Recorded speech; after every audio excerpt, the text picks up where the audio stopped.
കർത്താവിന്റെ പരിശുദ്ധമായ നാമം വീണ്ടും വാഴ്ത്തപ്പെടുമാറാകട്ടെ. परमेश्वर के अति पवित्र नाम को धन्यवाद हो। അതോളം സമയം കർത്താവിനെ സ്തുതിപ്പാൻ, മഹത്വപ്പെടുത്തുവാൻ, വേദവചനങ്ങൾ കൊണ്ട് പ്രാർത്ഥിപ്പാൻ നമ്മളെ കർത്താവ് സഹായിച്ചുകൊണ്ടിരുന്നു. अभी तक परमेश्वर के हुजूरी में बैठकर प्रार्थना करने के लिए, आराधना करने के लिए और प्रार्थना के विषयों को बोलने के लिए परमेश्वर ने सहायता किया। നമ്മളായിരിക്കുന്ന ഈ കാലഘട്ടങ്ങൾ വളരെ പ്രതിസന്ധി നിറഞ്ഞതാണ്, വളരെ ദുഃഖങ്ങൾ നിറഞ്ഞതാണ്. നമുക്ക് എല്ലാ വിഷയങ്ങളും ഓർത്തുള്ള തുടർമാനമായി പ്രാർത്ഥിക്കുവാൻ കർത്താവ് സഹായിക്കട്ടെ. अभी जो समय है, इस समय काफी दुख भरा समय है। बहुत सारे प्रार्थनाओं का विषय है। सारे विषयों को याद कर प्रार्थना करने के लिए परमेश्वर हमें सहायता करे। സാക്ഷ്യങ്ങൾ കൂടി പ്രാർത്ഥിക്കണം അപേക്ഷിച്ച് നമ്മൾ ഒന്നിച്ച് പ്രാർത്ഥിച്ച വ്യക്തികൾക്കായി സ്തോത്രം. അവരുടെ പ്രാർത്ഥനാ വിഷയങ്ങളുമേൽ ദൈവാത്ഭുതങ്ങൾ ചെയ്യട്ടെ. गवाही के ओर से जिन लोगों ने प्रार्थना के लिए विषय मांगा है, उन सारे विषयों को याद करते हुए हम प्रार्थना करेंगे। ഈ ദിവസങ്ങളിൽ നമുക്ക് എല്ലാ ദിവസവും രാത്രിയിൽ ഒന്നിച്ചു കൂടുവാനും ഈ മഹാമാരിക്കെതിരെ പ്രാർത്ഥിക്കുവാനും ദൈവം നമ്മളെ സഹായിച്ചുകൊണ്ടിരിക്കുന്നു. पिछले दिनों में रात के समय में एक साथ मिलकर परमेश्वर की हुजूरी में इस महामारी के लिए और अपने देश के लिए प्रार्थना करने के लिए पिछले दिनों में परमेश्वर ने सहायता किया। സഭ ഏറ്റവും ഉണരുകയും ഏറ്റവും അധികം പ്രാർത്ഥിക്കുകയും ഏറ്റവും അധികം വിജയങ്ങൾ കാണുകയും ചെയ്യേണ്ട ദിവസങ്ങളാണ് ഈ കാലഘട്ടങ്ങൾ. ये इन दिनों में ऐसा एक समय है जहाँ पे कलीसिया को प्रार्थना करना है, प्रार्थना में आगे बढ़ना है और हमें हमारे विजय को हमें देखना है। നമ്മൾ എത്രത്തോളം പ്രാർത്ഥിക്കുമോ, എത്രത്തോളം ദൈവത്തെ അടുക്കുമോ, അതിനനുസരിച്ച് ദൈവം തന്റെ സഭയെ ഉയർത്തുകയും ആദിമസഭയിലും അപ്പോസ്തലന്മാരുടെ കാലഘട്ടത്തിലും കണ്ടപോലെ വലിയ അത്ഭുതങ്ങളും അടയാളങ്ങളും വീര്യപ്രവൃത്തികളും സഭ മുഖാന്തരം നടക്കുവാനും ദൈവം ഇടവരുത്തും. हम जितना प्रार्थना परमेश्वर के हुजूरी में प्रार्थना करेंगे, जितना परमेश्वर के करीब आएंगे, उतना परमेश्वर हमारे लिए, हमारे देश के लिए कार्य करेगा। अचंभव काम परमेश्वर हमारे लिए कार्य करेगा। जिस प्रकार परमेश्वर ने प्रेरितों के समय में कार्य किया था, उस प्रकार के अद्भुत कार्य परमेश्वर हमारे समय में भी करेगा। ഞാൻ വിശ്വസിക്കുന്നു ദൈവസഭയ്ക്ക് തന്റെ ശക്തിയിലേക്ക് മടങ്ങി വരുവാൻ ലഭിച്ച ഏറ്റവും പ്രധാനപ്പെട്ട കാലഘട്ടമായിട്ട് ഇതിനെ മനസ്സിലാക്കുവാൻ കഴിയുന്നു. मैं समझता हूँ कि परमेश्वर के कलीसिया को परमेश्वर के हुजूरी में वापस लौट कर आने के लिए, काफी सामर्थ्य पाने के लिए बहुत ही अच्छा एक समय है ये। യേശുവിന്റെയും തന്റെ ശിഷ്യന്മാരുടെയും ജീവിതത്തിൽ അവരുടെ ശുശ്രൂഷയിലെ വളരെ പ്രധാനപ്പെട്ട ഒരു ഭാഗമായിരുന്നു അത്ഭുതങ്ങളും അടയാളങ്ങളും. यीशु मसीह के सेवकाई के दौरान सबसे बहुत ही बड़ा कार्य था चिन्ह और चमत्कार के द्वारा अद्भुत कार्यों को करना। നമ്മുടെ യേശുവിന്റെ ജീവിതം നോക്കുമ്പോൾ കാണുവാൻ കഴിയുന്ന യേശുവിന് സൗഖ്യമാക്കുവാൻ കഴിയാത്ത ഒരവസ്ഥയും ആരിലും ഉണ്ടായിരുന്നില്ല. हम यीशु मसीह के उस चरित्र की ओर हम जाकर देखेंगे तो ऐसा कोई भी अवस्था नहीं था, ऐसा कोई भी परिस्थिति नहीं था जहाँ पे यीशु मसीह ने अद्भुत कार्य नहीं कर पाए। അതിനെക്കുറിച്ച് ഒരു ഭാഗത്ത് വളരെ ഷോർട്ടായിട്ട് ഇങ്ങനെ എഴുതിയിരിക്കുന്നു, നാനാ വ്യാധികളാൽ വലഞ്ഞവരെ അവൻ സൗഖ്യമാക്കി. और एक जगह में इस प्रकार लिखा है कि अलग अलग प्रकार से, अलग अलग बीमारी से पीड़ित थे, उन सबको परमेश्वर ने चंगाई दिया। അതിൽ ശാരീരിക രോഗമുള്ളവരുണ്ടായിരുന്നു, മാനസികമായ രോഗമുള്ളവരുണ്ടായിരുന്നു, മറ്റുള്ളവർക്ക് അപേക്ഷിക്കാൻ കടന്നു വന്നിട്ടുണ്ടായിരുന്നു. ഏതെല്ലാം വിഷയങ്ങൾ യേശുവിന് മുമ്പിൽ കൊണ്ടുവന്നുവോ അവൻ അവരെല്ലാം സൗഖ്യമാക്കുവാൻ ഇടയായി തീർന്നു. जितने लोगों को भी यीशु मसीह के पास लेकर आए, उसमें से कुछ लोग शारीरिक तौर में कमजोर थे, कुछ लोग दिमाग के तौर से कमजोर थे। सब लोगों को परमेश्वर ने चंगाई दिया। യേശുവിന്റെ വാക്ക് കേട്ട് പുറപ്പെട്ടു പോയ ശിഷ്യന്മാരും യേശു ചെയ്ത പോലെയും ചില സമയങ്ങൾ അതിനേക്കാൾ അധികമായി ദൈവത്തിന് വേണ്ടി പ്രവർത്തിച്ചെന്ന് കാണുവാൻ നമുക്ക് വചനത്തിൽ കഴിയുന്നുണ്ട്. यीशु मसीह के कार्यों को सुनकर, देखकर आगे गए हुए चेले लोगों ने भी, उनके द्वारा भी उन लोगों ने अद्भुत कार्यों को किया करके परमेश्वर के वचन में हम पढ़ते हैं। സഭ അവിടെ തുടങ്ങുകയായിരുന്നു, അവസാനിക്കുകയായിരുന്നില്ല. वहां पे कलीसिया, परमेश्वर की कलीसिया शुरू हो रहा था, वहां पे खत्म नहीं हो रहा था। യേശുവിനെ മടങ്ങി വരെയും ദൈവസഭ ആ നിലവാരത്തിൽ തന്നെ പോകണമെന്നാണ് ദൈവം ആഗ്രഹിക്കുന്നത്. परमेश्वर के दोबारे आगमन तक परमेश्वर की कलीसिया उसी प्रकार आगे बढ़ते रहे, आगे चलते रहे करके यही परमेश्वर की एक इच्छा है। വിശ്വസിച്ചവരുടെ ഇടയിൽ ദൈവിക അത്ഭുതങ്ങളും ദൈവപ്രവർത്തനവും നടക്കുവാനിടയായി. जिन लोगों ने विश्वास किया, उनके बीच में अद्भुत कार्य और चमत्कार हुआ। ഈ കാലഘട്ടങ്ങളിൽ സാത്താൻ ഏറ്റവും അധികം പ്രവർത്തിക്കുന്നത് നമ്മുടെ വിശ്വാസത്തിനെതിരെയാണ്. इन दिनों में शैतान सबसे ज्यादा कार्य करने वाला हमारे विश्वास के विरुद्ध है। നമ്മൾ പ്രാർത്ഥിക്കുന്നുണ്ടെങ്കിലും പലപ്പോഴും വിശ്വസിക്കുവാൻ കഴിയുന്നില്ല. हम कई बार प्रार्थना करते हैं परंतु हम विश्वास नहीं कर पाते। പ്രോമിസുകൾ പലതും ദൈവത്തിൽ ലഭിച്ചിട്ടുണ്ടെങ്കിലും അത് പൂർണ്ണമായി വിശ്വസിക്കുവാൻ പലപ്പോഴും നമുക്ക് കഴിയുന്നില്ല. कई बार परमेश्वर की ओर से हमें प्रोमिसेस, हमें वाचा मिला है, परंतु उस वाचा के ऊपर हम विश्वास नहीं कर पाते। ദൈവത്തിന്റെ അത്യന്ത ശക്തിയിൽ നമുക്ക് പലപ്പോഴും വിശ്വസിക്കുവാൻ കഴിയുന്നില്ല. परमेश्वर के उस महान सामर्थ्य के ऊपर हम कई बार विश्वास नहीं कर पाते। എന്നാൽ ദൈവമക്കളെ, യേശുവിന്റെ വരവ് അടുത്തിരിക്കുന്ന ഈ കാലഘട്ടങ്ങളിൽ നമ്മൾ ഏറ്റവും അധികം വിശ്വാസത്തിൽ വർദ്ധിക്കണം, ദൈവ സ്നേഹത്തിൽ വർദ്ധിക്കണം, ദൈവത്തോട് അധികം ചേർന്ന് നടക്കുവാനിടയായി തീരണം. प्रिय लोगों, इस समय ऐसा एक समय है जहाँ पे परमेश्वर का दोबारा आगमन काफी निकट है। ऐसे समय में परमेश्वर के करीब आना है और परमेश्वर से अधिक प्रेम रखते हुए हमें आत्मिक जिंदगी को आगे बढ़ाना है। കഴിഞ്ഞ ദിവസം ഓർപ്പിച്ച കാര്യം വീണ്ടും ഓർപ്പിക്കുകയാണ്. നമ്മൾ ഒന്നിച്ച് പ്രാർത്ഥിക്കുമ്പോൾ കോവിഡിനാൽ ഭാരപ്പെടുന്നവർ സൗഖ്യമാകുവാനിടയായി തീരണം. मैंने पिछले दिनों में याद दिलाया, मैं दोबारा से याद दिलाना चाहता हूँ कि जब कभी हम एक साथ मिलकर प्रार्थना करेंगे तो जो कोविड से बीमारी पीड़ित लोग हैं वो लोग चंगाई पाना चाहिए। നമ്മുടെ ഈ ന്യൂസുകളിലും നമ്മൾ ഈ വീഡിയോസിൽ കാണുന്ന ഒത്തിരി ദുഃഖകരമായ കാഴ്ചയുണ്ട്. ഹോസ്പിറ്റൽ വാതിൽക്കൽ പോയി ശ്വാസം മുട്ടി പിടയുന്ന ആൾക്കാരെ രക്ഷിക്കുവാൻ വേണ്ടി അവരുടെ കൂടെയുള്ളവർ ഡോക്ടറെ നോക്കി നിലവിളിക്കുന്നു. ഡോക്ടർക്കൊന്നും ചെയ്യാൻ കഴിയുന്നില്ല, നേഴ്സസിനൊന്നും ചെയ്യാൻ കഴിയുന്നില്ല, അവർക്ക് ഒരു എക്യുപ്മെന്റ്സ് ഇല്ലാത്ത അവസരങ്ങൾ എത്തിച്ചേർന്നിരിക്കുന്നു. ഈ കാലഘട്ടങ്ങളിൽ ദൈവസഭയ്ക്ക് എന്ത് ചെയ്യുവാൻ കഴിയും? हमने पिछले दिनों में अखबारों के द्वारा और टीवी न्यूज के द्वारा हम लोगों ने काफी बातों को हमने देखा है जहाँ पे लोगों को वो मदद मिलने के लिए भी काफी लोग मुश्किल परेशानियों में से गुजर रहे हैं। उन सब के बीच में उन्हें क्या करना है करके परमेश्वर ने बताया, हम उनके लिए प्रार्थना करें और वो लोग पूरी तौर से एक चंगाई को पाए। നമ്മൾ ദൈവസഭ ദൈവത്തിലേക്ക് മടങ്ങി വരുവാൻ തയ്യാറാകണം. परमेश्वर की कलीसिया जो हम लोग हैं, हमें परमेश्वर की और वापस लौट कर आने के लिए हमें तैयार होना है। നമ്മളാണ് പ്രാർത്ഥിക്കേണ്ടവരും, നമ്മളാണ് ദൈവത്തിനും മനുഷ്യർക്കും നടുവിൽ ഇടിവിൽ നിൽക്കേണ്ടവരും. हम जो है हमें प्रार्थना करना है और हमें ही परमेश्वर और इस दुनिया के लोगों को और परमेश्वर के बीच में हमें मध्यस्थता होकर खड़े रहना है।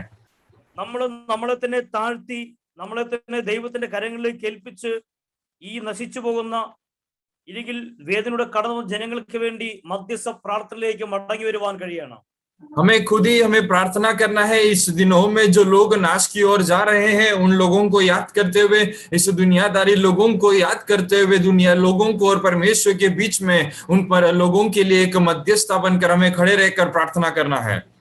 ദൈവസഭ ഐക്യത്തോടെ പ്രാർത്ഥിച്ചാൽ ലഭിക്കുവാൻ കഴിയാത്ത, നേടുവാൻ കഴിയാത്ത, വിജയിക്കുവാൻ കഴിയാത്ത ഒന്നും ഈ ഭൂമിയിലില്ല. परमेश्वर की कलीसिया एक मन होकर एक चित होकर अगर खड़े रहे तो ऐसा कोई भी हालात नहीं, ऐसा कोई परिस्थिति नहीं है जहाँ पे हम जय नहीं प्राप्त कर पाएंगे। സാത്താൻ എപ്പോഴും പോരാടുന്നത് ഒന്ന് നമ്മുടെ വിശ്വാസത്തിനെതിരെ, രണ്ട് നമ്മുടെ ആത്മീയ ഐക്യതകൾക്കെതിരെ. ഇതാണ് രണ്ട് പോരാട്ടത്തിന്റെ സാത്താന്റെ ശക്തികൾ. शैतान हर समय दो जगह पे हमारा हमला करता है। सबसे पहला जगह है हमारे विश्वास के विरुद्ध और दूसरा है हमारे आत्मिक जिंदगी में जो एकत्रित होकर हम एक मन होकर रहते हैं उसके खिलाफ वो लड़ता है। നമ്മുടെ ജീവിതത്തിൽ നമുക്ക് ലഭിക്കേണ്ട ഏറ്റവും പ്രധാനപ്പെട്ട കാര്യം ദൈവസന്നിധിയിൽ താഴുക, ദൈവത്തിനു മുമ്പിൽ സമർപ്പിക്കപ്പെടുക, ദൈവസന്നിധി നമ്മളെ തന്നെ കാണുക എന്നുള്ളതാണ്. परमेश्वर के हुजूरी में सबसे महत्वपूर्ण बात यह है कि हमें अपने आप को परमेश्वर के सामने नम्र करना है, हमें परमेश्वर के सामने अपने आप को देखना है। ദൈവത്തിന്റെ വചനം, എഴുതപ്പെട്ട തിരുവചനം ഒരു കണ്ണാടിക്ക് തുല്യമാണ്. परमेश्वर का वचन जो लिखा गया है ये आईने के समान है। നമ്മൾ ഈ വചനം വായിക്കുമ്പോൾ നമുക്ക് കാണുവാൻ കഴിയുന്നത് എന്നെ തന്നെയാണ്, എന്റെ ആത്മീയ അനുഭവമാണ്, ഞാൻ എത്രത്തോളം ഉണ്ട് എന്നത് വളരെ വ്യക്തമായി എനിക്ക് തിരിച്ചറിയുവാൻ കഴിയും. ये परमेश्वर का वचन जब कभी हम मनन करेंगे तो हम देख पाएंगे कि हम आत्मिक जिंदगी में कहाँ पे है और किस तिरे पर हम खड़े हैं करके हम अपने आप को इस वचन के सामने रख कर परख कर देख पाएंगे। ദിവസങ്ങളിൽ ഏകമനസ്സോടെ പ്രാർത്ഥിക്കുവാൻ ദൈവം നമ്മളെ ധാരാളമായും സഹായിക്കട്ടെ. इन दिनों में एक मन होकर प्रार्थना करने के लिए परमेश्वर हमें सहायता करे। പറയുന്ന പോലെ തന്നെ അനേക ശ്രേഷ്ഠന്മാരായ ദൈവദാസന്മാർ, ദൈവഭക്തന്മാർ ഈ കാലഘട്ടത്തിൽ വേഗത്തിൽ കോവിഡിനാൽ മരിച്ചു പോകുന്ന കാഴ്ചകൾ കാണുവാൻ കഴിഞ്ഞു. इन दिनों में हम ऐसे बातों को हम देख पाते हैं कि अनेक बहुत सारे परमेश्वर के दास लोग, परमेश्वर के लोग इस दुनिया से कोविड की वजह से दुनिया छोड़कर चले जा रहे हैं। പ്രത്യാശ കൈവിടാതെ വളരെ ആത്മാർത്ഥതയോടുകൂടി നമുക്ക് പ്രാർത്ഥിക്കുവാൻ വീണ്ടും കഴിയണം. हमारा आशा ना टूटते हुए हम आशा के साथ आने वाले दिनों में अधिक और प्रार्थना करें. ഇന്നലെ രാത്രിയോട് ഒന്നിച്ച് പ്രിയ ജൂലി ശിശു പിതാവിന്റെ പ്രാർത്ഥി വലിയ ആശ്വാസം കർത്താവ് കൊടുത്തു. എന്നാൽ വീണ്ടും തനിക്ക് വേണ്ടി പ്രാർത്ഥിക്കണമേ എന്ന് അവർ അപേക്ഷിച്ചിട്ടുണ്ട്. कल रात हम सब मिलकर सिस्टर जूली उनके पिताजी के लिए हमने प्रार्थना किया। उनकी जिंदगी में एक आश्वासन है और भी आगे भी पूरी तौर से एक चंगाई के लिए उन्होंने प्रार्थना मांगा है। അതേപോലെ മറ്റൊരു പ്രാർത്ഥനാ വിഷയം ഓർപ്പിക്കാൻ ആഗ്രഹിക്കുന്നു. നമുക്കറിയാവുന്ന പാസ്റ്റർ എം പൗലോസ് രാമേശ്വരം, താൻ ഇന്ത്യയിലെ നമ്മുടെ കാലത്ത് ജീവിച്ചിരിക്കുന്ന വലിയൊരു മിഷണറിയാണ്. അദ്ദേഹം കോവിഡിനാൽ ഭാരപ്പെട്ട ഹോസ്പിറ്റലായിരുന്നു, ഇപ്പോഴുമാണ്. എന്നാൽ കഴിഞ്ഞ ദിവസം രാത്രി തനിക്ക് സിവിയർ അറ്റാക്ക് ഉണ്ടായി. തനിക്ക് വേണ്ടി വീണ്ടും പ്രാർത്ഥിക്കണം ഞാൻ ദിവസത്തിൽ ഓർപ്പിക്കുന്നു. पिछले कल रात को जैसे हमने प्रार्थना के विषय में याद दिलाया और प्रार्थना कर रहे थे, ये चेन्नई में एम पौलोस करके परमेश्वर के दास है, काफी जाने पहचाने प्राचीन परमेश्वर के दास है। पिछले दिनों में कोविड की वजह से पीड़ित थे। अभी कल रात को ऐसा खबर आया कि उनको एक हार्ट अटैक हुआ है। उसके लिए उनके लिए भी आप लोग प्रार्थना करें, पूरी तौर से एक चंगाई परमेश्वर दे उनको। ദൈവങ്ങളെ, നമ്മൾ വളരെ ആഴത്തിൽ ആത്മാർത്ഥതയോടെ ദൈവവേലക്കാർക്ക് വേണ്ടി, ദൈവഭക്തന്മാർക്ക് വേണ്ടി പ്രാർത്ഥിക്കേണ്ട സമയമാണിത്. प्रिय लोगों, इन दिनों में हमें परमेश्वर के लोगों के लिए, परमेश्वर के सेवक लोगों के लिए बहुत ही प्रार्थना करना बहुत जरूरी है। നമ്മുടെ ഗുജറാത്ത് സ്റ്റേറ്റിൽ പല ദൈവദാസന്മാർ ചില കുടുംബങ്ങളായും ചില ഏകരായും രോഗത്താൽ ഭാരപ്പെടുന്നു, കോവിഡിനാൽ ഭാരപ്പെടുന്നു. ദൈവം അവരെല്ലാം വിടുവിക്കട്ടെ. हमें हमारे गुजरात स्टेट के अंदर ही काफी परमेश्वर के दास परिवार समेत और काफी अकेले लोग भी इस कोविड की वजह से पीड़ित है। हम सब उनको याद करते हुए प्रार्थना करें। ദിവസങ്ങൾ ഒത്തിരി പേർക്ക് വേണ്ടി പ്രാർത്ഥിച്ചുകൊണ്ടിരിക്കുകയാണ്. ദൈവം അവരെല്ലാം വേഗത്തിൽ സൗഖ്യമാക്കട്ടെ. इन दिनों में हम काफी सारे लोगों के लिए हम प्रार्थना कर रहे हैं, परमेश्वर उन सबको बहुत आयत से जल्दी चंगाई और छुटकारा दे। നമ്മൾ പ്രാർത്ഥിക്കുക മാത്രമല്ല, ഗവൺമെന്റിന്റെ എല്ലാ പ്രോട്ടോകോളും ഏറ്റവും ആദ്യം അനുസരിക്കാൻ നമ്മളും കൂടെ തയ്യാറാവണം. केवल प्रार्थना करना ही नहीं, परंतु गवर्नमेंट के जितने भी प्रोटोकॉल्स है, वो सारे प्रोटोकॉल्स को हमें मानने के लिए भी हमें तैयार होना है। ഒത്തിരി കൊച്ചു കുഞ്ഞുങ്ങൾ രോഗത്താൽ ഭാരപ്പെടുന്ന കാഴ്ചകൾ നമ്മൾ ഈ ദിവസങ്ങളിൽ കാണുന്നുണ്ട്. हम देख पाते हैं इन दिनों में छोटे बच्चे भी इन दिनों में इस बीमारी की वजह से पीड़ित है। എന്റെ അറിവ് ശരിയാണെങ്കിൽ നമ്മുടെ സനീഷ് കുടുംബമായി, ഞാനൊരു മെസ്സേജ് രാവിലെ കണ്ടിരിക്കും, വിളിക്കാൻ സമയം ലഭിച്ചില്ല. കുടുംബമായി കുഞ്ഞുൾപ്പെടെ അവർ കോവിഡ് പോസിറ്റീവായി കേൾക്കാനിടയായി തീർന്നു. अगर मेरा जहां तक मुझे जो खबर मिला है वो सही है, तो सनीश ब्रदर परिवार समेत वो तीनों कोविड की वजह से पीड़ित है। നമ്മൾ വളരെയധികം പ്രാർത്ഥിക്കണം. ഏവരെയും കർത്താവ് സൗഖ്യമാകട്ടെ, സംരക്ഷിക്കട്ടെ. ദൈവകൃപയിൽ കർത്താവ് ഇവരെയും നിലനിർത്തുമാറാകട്ടെ. हमें काफी अधिक प्रार्थना करना है, परमेश्वर हम सबको अपने पंगों के आड़ों में सुरक्षित और संभाल के रखे। വളരെ പ്രാർത്ഥനയോടായിരിക്കാം. പകൽക്കാലം ദൈവത്തിന്റെ വചനത്തിൽ കൂടി പരിശുദ്ധാത്മാവ് നമ്മുടെ ഉള്ളിൽ വളരെ ആഴത്തിൽ ക്രിയ ചെയ്യാൻ വേണ്ടി നമ്മളെ ഏൽപ്പിച്ചു കൊടുക്കുകയും നമുക്ക് പ്രാർത്ഥിക്കുകയും ചെയ്യാം. काफी प्रार्थना पूर्वक हम परमेश्वर के हुजूरी में बैठेंगे। आज सुबह के समय पवित्र आत्मा परमेश्वर के वचन के द्वारा हमसे बात करने के लिए हम अपने आप को समर्पण करें और प्रार्थना के साथ बैठे। പകൽക്കാലം ഞാൻ സംസാരിക്കാൻ ആഗ്രഹിക്കുന്നത് യോഹന്നാൻ എഴുതിയ 3-ാം ലേഖനത്തിൽ നിന്നാണ്. आज सुबह के समय परमेश्वर के वचन के मनन के लिए യോഹന്നാൻ रचित सुसमाचार उसके 3रे अध्याय में से पढ़ना चाहते हैं। അത് ഈ ലേഖനത്തിൽ ആകെ ഒരു അധ്യായവും 15 വാക്യവും മാത്രമേ ഉള്ളൂ. इस യോഹന്നാൻ के पत्री में एक ही अध्याय दिया गया है। ഞാൻ 1-2 വാക്യങ്ങൾ ഞാൻ വേഗത്തിൽ വായിക്കാൻ ആഗ്രഹിക്കുകയാണ്. पहला और दूसरा कलम में जल्दी पढ़ना चाहता हूँ। മൂപ്പനായി ഞാൻ സത്യത്തിൽ സ്നേഹിക്കുന്ന പ്രിയ ഗായോസിന് എഴുതുന്നത്, പ്രിയനെ, നിന്റെ ആത്മാവ് ശുഭമായിരിക്കുന്ന പോലെ നീ സകലത്തിലും ശുഭമായും സുഖമായും ഇരിക്കണം എന്ന് ഞാൻ പ്രാർത്ഥിക്കുന്നു. यहाँ पे इस प्रकार लिखा है, गायोस की और यहाँ पे पत्री लिखा है। ഇവിടെ ഞാൻ 1-2 വാക്യങ്ങൾ മാത്രമേ വായിച്ചുള്ളെങ്കിലും ഞാൻ മുഴുവൻ ഈ അധ്യായങ്ങൾ ചേർത്ത് ഇന്ന് പകൽക്കാലം സംസാരിക്കാൻ ആഗ്രഹിക്കുന്നു.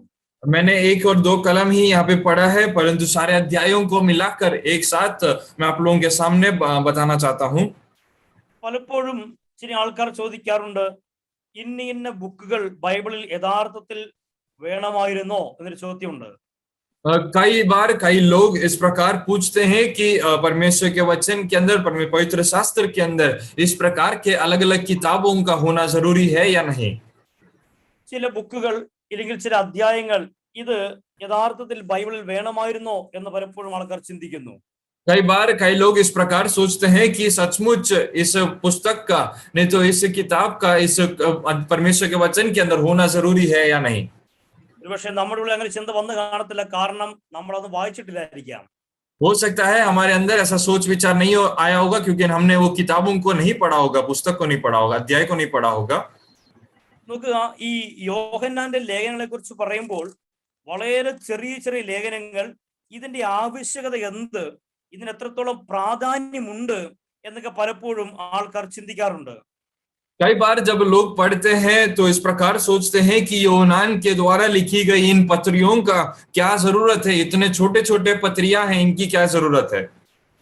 നമ്മളങ്ങനെ ചോദിക്കാറില്ലെങ്കിലും നമ്മുടെ ഉള്ളിന്റെ ഉള്ളിൽ ഉപബോധ മനസ്സിൽ അങ്ങനെ ചിന്ത ഉള്ളത് കൊണ്ടാണ് പലപ്പോഴും നമ്മൾ ഈ അധ്യായങ്ങൾ വായിക്കാതെ വിട്ടുകളഞ്ഞിരിക്കുന്നത്. हम कई बार इसको पढ़ते नहीं है, इसलिए सोचते नहीं है, हमने ज्यादा सोचा नहीं इन किताबों के बारे में, इन पत्रियों के बारे में ज्यादा नहीं सोचा, हमने ज्यादा ध्यान नहीं दिया, इसलिए हमें पढ़े बगैर हमने इसको छोड़ दिया है।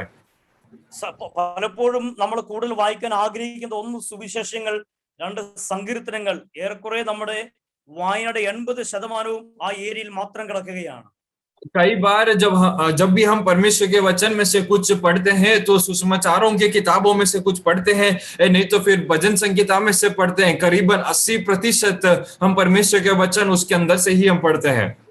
പണ്ടൊരു ഭാഷ പറഞ്ഞു, സങ്കീർത്തനം വായിച്ച് വായിച്ച് ചില ബൈബിൾ വയറിയാടിയിരിക്കുകയാണ്. एक परमेश्वर के दास ने इस प्रकार कहा कि कई लोगों ने भजन संगीता को इतनी बार पढ़ा है कि उसका पेट बाहर आ निकला है। എന്നാൽ അങ്ങനെയല്ല, വചനത്തിന്റെ എല്ലാ ഏരിയയിൽ കൂടിയും കടന്നു പോകുമ്പോൾ അവിടെ എല്ലാം നമുക്ക് ആവശ്യമായ ദൈവിക സന്ദേശങ്ങൾ കണ്ടെത്തുവാൻ കഴിയും. और पर सिर्फ ऐसा नहीं भजन संगीता ही पढ़ना है, परंतु बाकी अध्यायों को, बाकी पुस्तकों को हम जब पढ़ेंगे वहां पे परमेश्वर के कार्यों को, परमेश्वर क्या चाहता है, हम वहां पे देख पाएंगे। ഒരുപക്ഷെ ഞാനും ചിന്തിച്ചിട്ടുണ്ട്, ഈ യോഹന്നാന്റെ 2-ാം ലേഖനം 3-ാം ലേഖനത്തിലും അത്രമാത്രം ആഴത്തിൽ ദൈവിക സന്ദേശമുണ്ടോ എന്ന് ഞാൻ ചിന്തിച്ചിട്ടുണ്ടായിരുന്നു.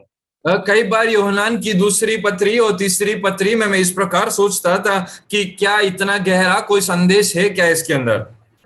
കഴിഞ്ഞ ദിവസം ഇതിനോട് ബന്ധപ്പെട്ട ഒരു ക്ലാസ്സിൽ ഞാൻ പങ്കെടുക്കുകയും അവിടെ വളരെ ആഴത്തിൽ പരിശുദ്ധാത്മാവ് അതിൽ കൂടെ സംസാരിക്കാൻ ഇടയായി തീർന്നു. पिछले दिनों में यूहन्ना की इस पत्रियों के संबंधित एक क्लास मैंने अटेंड किया, उसके अंदर से पवित्र आत्मा मुझे काफी गहराई से मुझसे बात करने लगा। ദൈവത്തിന്റെ ആത്മാവ് എന്റെ ഉള്ളിൽ ഇടപെട്ട എന്നോട് സംസാരിച്ച ചില കാര്യങ്ങൾ നിങ്ങളുമായി ഞാൻ പങ്കുവയ്ക്കാൻ ആഗ്രഹിക്കുകയാണ്. पवित्र आत्मा कुछ बातों को मेरे सामने रखा, उन बातों को मैं आप लोगों के सामने रखना चाहता हूँ। ഈ ലേഖനം തുടങ്ങുന്നത് ഇപ്രകാരമാണ്: മൂപ്പനായി ഞാൻ സത്യത്തിൽ സ്നേഹിക്കുന്ന പ്രിയ ഗായോസിന് എഴുതുന്നത്. यहाँ पे ये जो पत्री जो शुरू होता है वो इस प्रकार शुरू होता है, मैं जो प्राचीन और सचमुच प्रेम करने वाला गायोस को। ഇവിടെ ഈ ലേഖനം എഴുതുമ്പോൾ യോഹന്നാൻ തന്നെ തന്നെ പരിചയപ്പെടുത്തിയാണ്, ഞാൻ മൂപ്പനായി മാറിയിരിക്കുന്നു, എൽഡറായി മാറിയിരിക്കുന്നു, അല്പം കൊണ്ട് പറഞ്ഞാൽ അല്പം പ്രായമുള്ള വ്യക്തിയായി മാറ്റപ്പെട്ടിരിക്കുന്നു. इस पत्री को जब लिखकर शुरू करता है तो यूहन्ना इस प्रकार बोलता है कि मैं प्राचीन हूँ, यानी मैं थोड़ा बुजुर्ग हूँ, मैं उम्र में थोड़ा बड़ा हूँ करके अपने आप को अलग कर यूहन्ना कहता है। എന്നാൽ യോഹന്നാൻ പറയുന്നത് മറ്റൊരു ചെറുപ്പക്കാരനെ കുറിച്ചാണ്. അദ്ദേഹത്തിന്റെ പേരാണ് ഗായോസ് എന്നവിടെ എഴുതിയിരിക്കുന്നത്. परंतु यहाँ पे यूहन्ना जो कहता है दूसरे एक व्यक्ति के बारे में, वो एक नौजवान है, उसका नाम है गायोस। ഇവിടെ നമുക്കറിയാം, പൗലോസിന്റെ കൂടെ ഒരുപാട് ചെറുപ്പക്കാർ യാത്ര ചെയ്തിരുന്നു. हम जानते हैं प्रेरित पौलुस के साथ काफी लोगों ने यात्रा किया। അത് പൗലോസ് പ്രധാനമായും പ്രതിപാദിക്കുന്നതായ തിമോത്തിയോസ്, ടൈറ്റസ്, ഷീലാസ്, ഇങ്ങനെയുള്ള ഒരുപാട് യങ്സ്റ്റേഴ്സിനെ നമുക്ക് അദ്ദേഹത്തിന്റെ കൂടെ യാത്രകളിൽ കാണുവാൻ കഴിയുന്നുണ്ട്. प्रेरित पौलुस के यात्रा के बारे में अगर हम पढ़ेंगे, उनके यात्रा के दौरान काफी सारे नौजवानों के नामों को हम वहां पे देख पाते हैं। ഈ അപ്പോസ്തലന്മാരൊക്കെ നല്ല ലീഡേഴ്സ് ആണ് നമുക്ക് കാണുവാൻ കഴിയുന്നുണ്ട്. हम जितने प्रेरितों के बारे में पढ़ते हैं, उन सब के जब पढ़ेंगे हम समझ पाएंगे कि ये लोग सब एक अच्छे एक लीडर क्वालिटीज थे। ഇവര് അവരെ മാത്രം പ്രൊജക്ട് ചെയ്യുന്നവരായിരുന്നില്ല, മറിച്ച് അവരെ പോലെ തന്നെ പിന്നാലെ വരുന്ന വളർത്തിയെടുക്കുവാൻ എപ്പോഴും താല്പര്യമുള്ളവരായിരുന്നു. उन लोग हमेशा ऐसा एक इच्छा रखने वाले थे, अपने आप को बड़ा करने वाले लोगों में से नहीं था, परंतु उनके पीछे जो हो लेते थे, उनके पीछे जो आते थे, उनको भी किस तरह आगे बढ़ाना है करके उन्हें अच्छी तरह मालूम था। അപ്പോൾ തന്നെ ഇവർ കൊണ്ടുനടന്ന പല വ്യക്തികളും ഇവർക്കെതിരെയായി മാറ്റപ്പെടുകയും ലോകസ്നേഹത്തിൽ പെട്ടുപോവുകയും പലരും പിന്തിരിഞ്ഞു പോവുകയും ചെയ്തതും വചനത്തിൽ രേഖപ്പെടുത്തി എഴുതിയിട്ടുണ്ട്. इनके पीछे जो लोग आते थे, वो लोग थोड़े समय के लिए इनके पीछे रहते थे, उसके बाद उनके विश्वास खो जाता था और वो वापस दुनियादारी बातों की ओर चले जाते हैं करके भी परमेश्वर के वचन के अंदर उनको दिखाया है। നമുക്ക് പലപ്പോഴും തിമോത്തിയോസിനെ കുറിച്ച് നന്നായിട്ട് അറിയാം, ടൈറ്റസിനെ കുറിച്ച് അറിയാം. കാരണം നമ്മൾ ആ ഭാഗം ഒത്തിരി പലപ്പോഴും ധ്യാനിക്കുകയും മനസ്സിലാക്കുകയും ചെയ്ത ഏരിയകളാണ്. हम परमेश्वर के वचन के अंदर टीटोस के बारे में काफी अच्छी तरह जानते हैं, कई बार हमने पढ़ा भी है। എന്നാൽ ഇവിടെ ഈ ഗായോസ് എന്ന വ്യക്തിയെ കുറിച്ച് നമുക്ക് പലപ്പോഴും മനസ്സിലാക്കുവാൻ കഴിഞ്ഞിട്ടില്ല. परंतु यहाँ पे जो लिखा है गायुस के बारे में, इसके बारे में हम अभी तक के नहीं समझ पाए, अच्छी तरह हमने पढ़ा नहीं है। നമ്മൾ ഇതിന്റെ 15 അല്ലെങ്കിൽ അവസാനത്തെ വാക്യം പഠിച്ചു വരുമ്പോൾ, അവസാനം വരെ നോക്കുമ്പോൾ 3 വ്യക്തികളെ നമുക്കവിടെ കാണുവാൻ കഴിയുന്നുണ്ട്. और इसके आखिरी कलम जो है 15वीं कलम हम जब पढ़ेंगे तो वहां पे यहाँ 3 लोगों को लिखा है। Verse 1 गायोस, सबसे पहला कलम गायुस, verse 9 दियोत्रेफेस, और 9वीं कलम में दियोत्रेफोस के बारे में लिखा है। and verse 12 देमोत्रियोस. ഇങ്ങനെ 3 വ്യക്തികളെ ഇവിടെ കാണുവാൻ കഴിയുന്നു. और 12वीं कलम में दिमोत्रियोस के बारे में 12वीं कलम में दिमोत्रियोस के बारे में लिखा है। അപ്പോൾ ഈ 3 വ്യക്തികളെ ബേസ് ചെയ്താണ് ഈ ലേഖനം എഴുതാനിടയായി തീർന്നത്. इन 3 लोगों को ध्यान में रखते हुए ये पत्री को लिखा गया है। ഒരു സഭയും 3 വ്യക്തികളും, एक कलीसिया और 3 लोग, 3 വ്യക്തികളും 2 ക്യാരക്ടറുകളും 2 സ്വഭാവങ്ങളും, एक व्यक्ति और 3 अलग अलग स्वभाव, 3 വ്യക്തികളും 2 തരത്തിലുള്ള സ്വഭാവങ്ങളും. 3 लोग और 2 प्रकार के स्वभाव। അപ്പോൾ ഇവിടെ ഗായോസും വേഴ്സ് 12 കാണുന്ന ദെമോത്രിയോസും ഇവർ രണ്ടുപേരും ഒരേ സ്വഭാവമുള്ളവരാണ്. सबसे पहले कलम में जो गायोस है और 12वीं कलम में जो दिमोत्रियोस है, इन दोनों का स्वभाव जो है एक समान है। 9ാം വാക്യത്തിൽ കാണുന്ന ദിയോത്രഫേസ് മറ്റൊരു സ്വഭാവമുള്ള വ്യക്തിയാണ്. परंतु 9वीं कलम में जो दियोत्रेफेस जो लिखा है, उसका स्वभाव थोड़ा अलग था। ഈ 3 വ്യക്തികളെ കുറിച്ചും ഒരു കമ്പാരിറ്റീവ് സ്റ്റഡിയാണ് ഈ 3 യോഹന്നാൻ എന്ന ലേഖനത്തിൽ കാണുവാൻ കഴിയുന്നത്. इन 3 लोगों के बारे में एक पूरे कंपैरिजन में, एक संक्षिप्त में उनके बारे में लिखा गया है इन पत्रियों के अंदर। ഞാൻ പറയട്ടെ, ഇതൊരു സഭയെ കുറിച്ചുള്ള ഒരു സഭയ്ക്കകത്തുള്ള ഒരു കമ്പാരിറ്റീവ് സ്റ്റഡിയാണ് ഈ ലേഖനം. ये जो पत्री है, ये कलीसिया के अंदर रहते हुए लोगों का जो मन के बारे में कंपैरिजन, एक स्टडी किया गया है। മാത്രമല്ല ദൈവസഭ ഉള്ള കാലത്തോളം ഈ ലേഖനത്തിന് പ്രാധാന്യമുണ്ട്. और सिर्फ वो समय के लिए ही नहीं, परंतु परमेश्वर की कलीसिया जब तक इस पृथ्वी में है, तब तक इन पत्रियों को बहुत ही महत्वपूर्ण है। അപ്പോസ്തലൻ പൗലോസ് എഫേസ സഭയിൽ നിന്ന് അവസാനമായി പോകുന്ന സമയത്ത് അവരെ പ്രബോധിപ്പിക്കുക പറഞ്ഞൊരു കാര്യമുണ്ട്. ഞങ്ങൾ പോയ ശേഷം ദൈവസഭയെ ആദരിക്കാത്ത കൊടിയ ചെന്നായ്ക്കൾ നിങ്ങളുടെ ഇടയിൽ നിന്ന് എഴുന്നേൽക്കുവാനിടയായിത്തീരും. प्रेरित पौलुस जब एफेसोस से कलीसिया को जब छोड़कर जा रहा था, तो उसने इस प्रकार वहां पे आखिरी में एक ऐसा संदेश दिया कि ऐसे जो लोमड़ियां आएंगे परमेश्वर के कलीसिया के अंदर, जो परमेश्वर के वचन को नहीं मानेंगे और परमेश्वर की इच्छा के विरुद्ध जाने वाले लोग आएंगे। എഫേസ് സഭയെ കുറിച്ചുള്ള പ്രവചനമായിരുന്നില്ല, മറിച്ച് മുഴു സഭകളെ കുറിച്ചുമുള്ള ഒരു പ്രവചനമായിട്ട് കാണുവാൻ കഴിയുന്നുണ്ട്. वो भविष्यवाणी जो है वो केवल एफेसोस कलीसिया के लिए नहीं था, परंतु पृथ्वी में जो कोई कलीसिया आज है वो सारे कलीसियाओं के लिए है। അപ്പോൾ നോക്കുക, ദൈവസഭയോടുള്ള ബന്ധത്തിൽ നമുക്ക് എങ്ങനെയായി തീരുമാൻ കഴിയുമെന്നാണ് ഈ ഭാഗം എല്ലാം പഠിപ്പിച്ചു തന്നുകൊണ്ടേയിരിക്കുന്നത്. परमेश्वर के वचन के अंदर परमेश्वर के कलीसिया किस प्रकार होना चाहिए, वो सब इन सारे बातें इस पत्री के अंदर लिखा है। ഈ ആ വാക്കിനെ കറക്റ്റ് മലയാളത്തിൽ ഓർമ്മയില്ല. കൗശലത്തോട് കൂടിയ ദൈവവേല വളരെ ആദായം ഉണ്ടാക്കുന്നതാണെന്ന് ഒരു ഭാഗത്ത് കാണുവാൻ കഴിയുന്നു. परमेश्वर के वचन में इस प्रकार लिखा है कि आर्थिक बातों को जो रखकर जो परमेश्वर की सेवा करता है, उनकी आर्थिक परिस्थिति बहुत ज्यादा होता है। സൂത്രത്തോടുകൂടി തന്ത്രങ്ങളോടുകൂടി ചെയ്യുന്ന ദൈവസഭയിൽ ഓരോ കാര്യങ്ങളും ഒരുപക്ഷെ നമുക്ക് പലതും നേടിയെടുക്കുവാൻ സാധിച്ചേക്കാം. चालाकी के साथ या फिर एक गलत नजरअंदाजे के साथ परमेश्वर के हुजूरी, परमेश्वर के कलीसिया के अंदर हम जो कोई कार्य करेंगे, हो सकता है उन कार्यों के द्वारा आपने बहुत कुछ प्राप्त कर लिया होगा. എന്നാൽ വചനം ചോദിക്കുന്ന ചോദ്യമുണ്ട്, മനുഷ്യ നീ സർവ്വലോകവും നേടിയാലും നിന്റെ ആത്മാവ് നഷ്ടമായി പോയാൽ നിനക്ക് എന്താണ് പ്രയോജനമുള്ളത്? परमेश्वर के वचन में इस प्रकार एक सवाल है, मनुष्य तूने इस पृथ्वी में सब कुछ प्राप्त कर लिया, परंतु तेरा आत्मा अगर नष्ट हो जाए तो तूने जो कुछ प्राप्त किया उसका क्या फायदा? നമ്മുടെ എല്ലാ ജീവിതത്തിൽ എപ്പോഴും ഒരു അമ്പ് പോലെ ഹൃദയത്തിൽ തറച്ചു കണ്ട വാക്യമാണിത്. നമ്മൾ സകലവും നേടിയാലും എന്റെ ആത്മാവ് നഷ്ടമായി പോയാൽ എനിക്ക് എന്താണ് പ്രയോജനമുള്ളത്? हम सब, हमारे सब के जिंदगी के अंदर, हमारे सब के दिलों के अंदर तीर के समान इस बातों को हमें अंदर रख लेना है कि हम सब कुछ प्राप्त करने के बावजूद भी अगर हम हमारे आत्मिक हमारे प्राण को अगर हम नष्ट कर ले तो उससे क्या फायदा? മനുഷ്യന്റെ ആയുസ് അത് പൂ പോലെ പൊഴിഞ്ഞു പോകുന്നു, പുല്ലുപോലെ വാടിപ്പോകുന്നു, 4 വിരൽ നീളമുള്ളത് എന്നൊക്കെയാണ് വചനം രേഖപ്പെടുത്തി വെച്ചിരിക്കുന്നത്. मनुष्य के आयु के बारे में परमेश्वर के वचन में इस प्रकार लिखा है, सूखे हुए घास के समान, नहीं तो आज जो खिला हुआ फूल के समान, नहीं तो 4 उंगलियां जितनी लंबाई है करके परमेश्वर के वचन हमें सिखाता है. നമ്മൾ 80, 70, 60 എത്രയോ വയസ്സ് വരെ ജീവിക്കട്ടെ, ഇതെല്ലാം വളരെ വേഗത്തിൽ കഴിഞ്ഞു പോകുന്നതാണ്.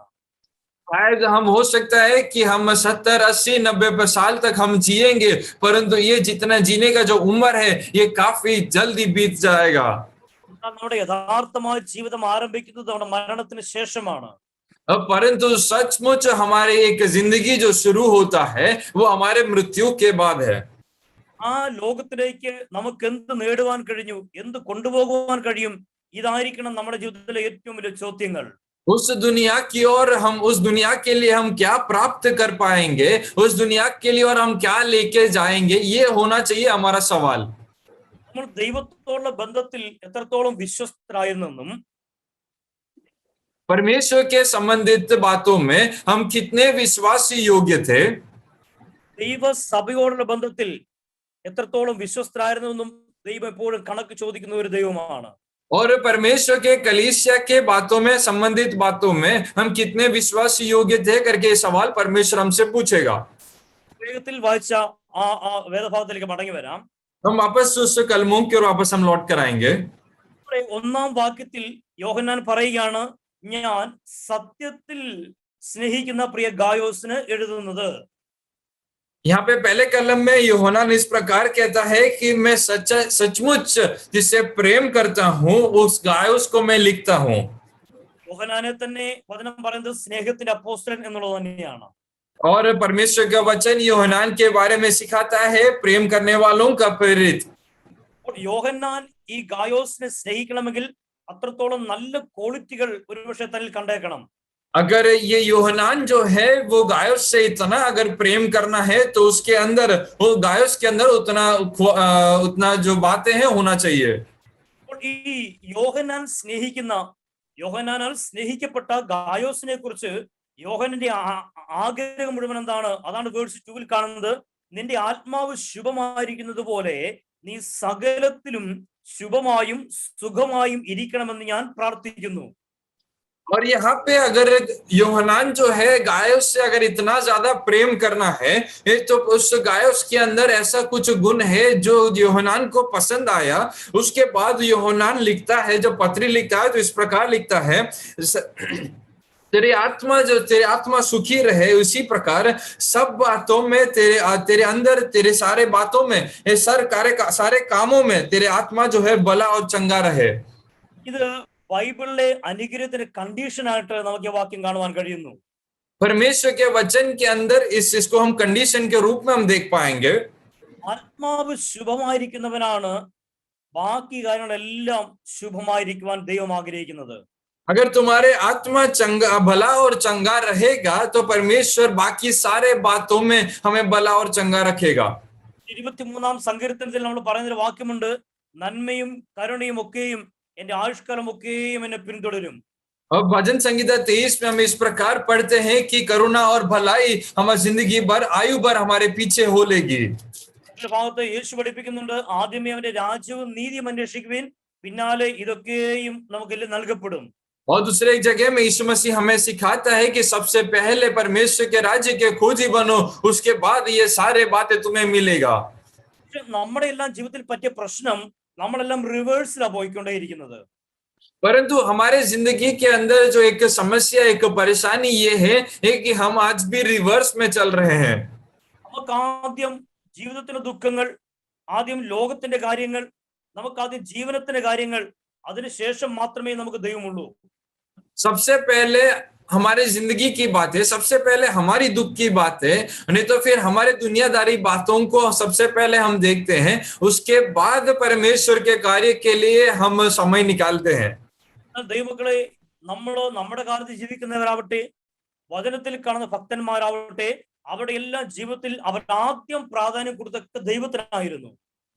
हमारा समय, जो समय में हम जी रहे हैं, ये हमारा समय में या फिर परमेश्वर के वचन के अंदर जो लिखा है वो समय में भी, पर जो सब लोगों ने अगर परमेश्वर महत्वपूर्ण दिया है तो वो सबसे पहले परमेश्वर को महत्वपूर्ण दिया है।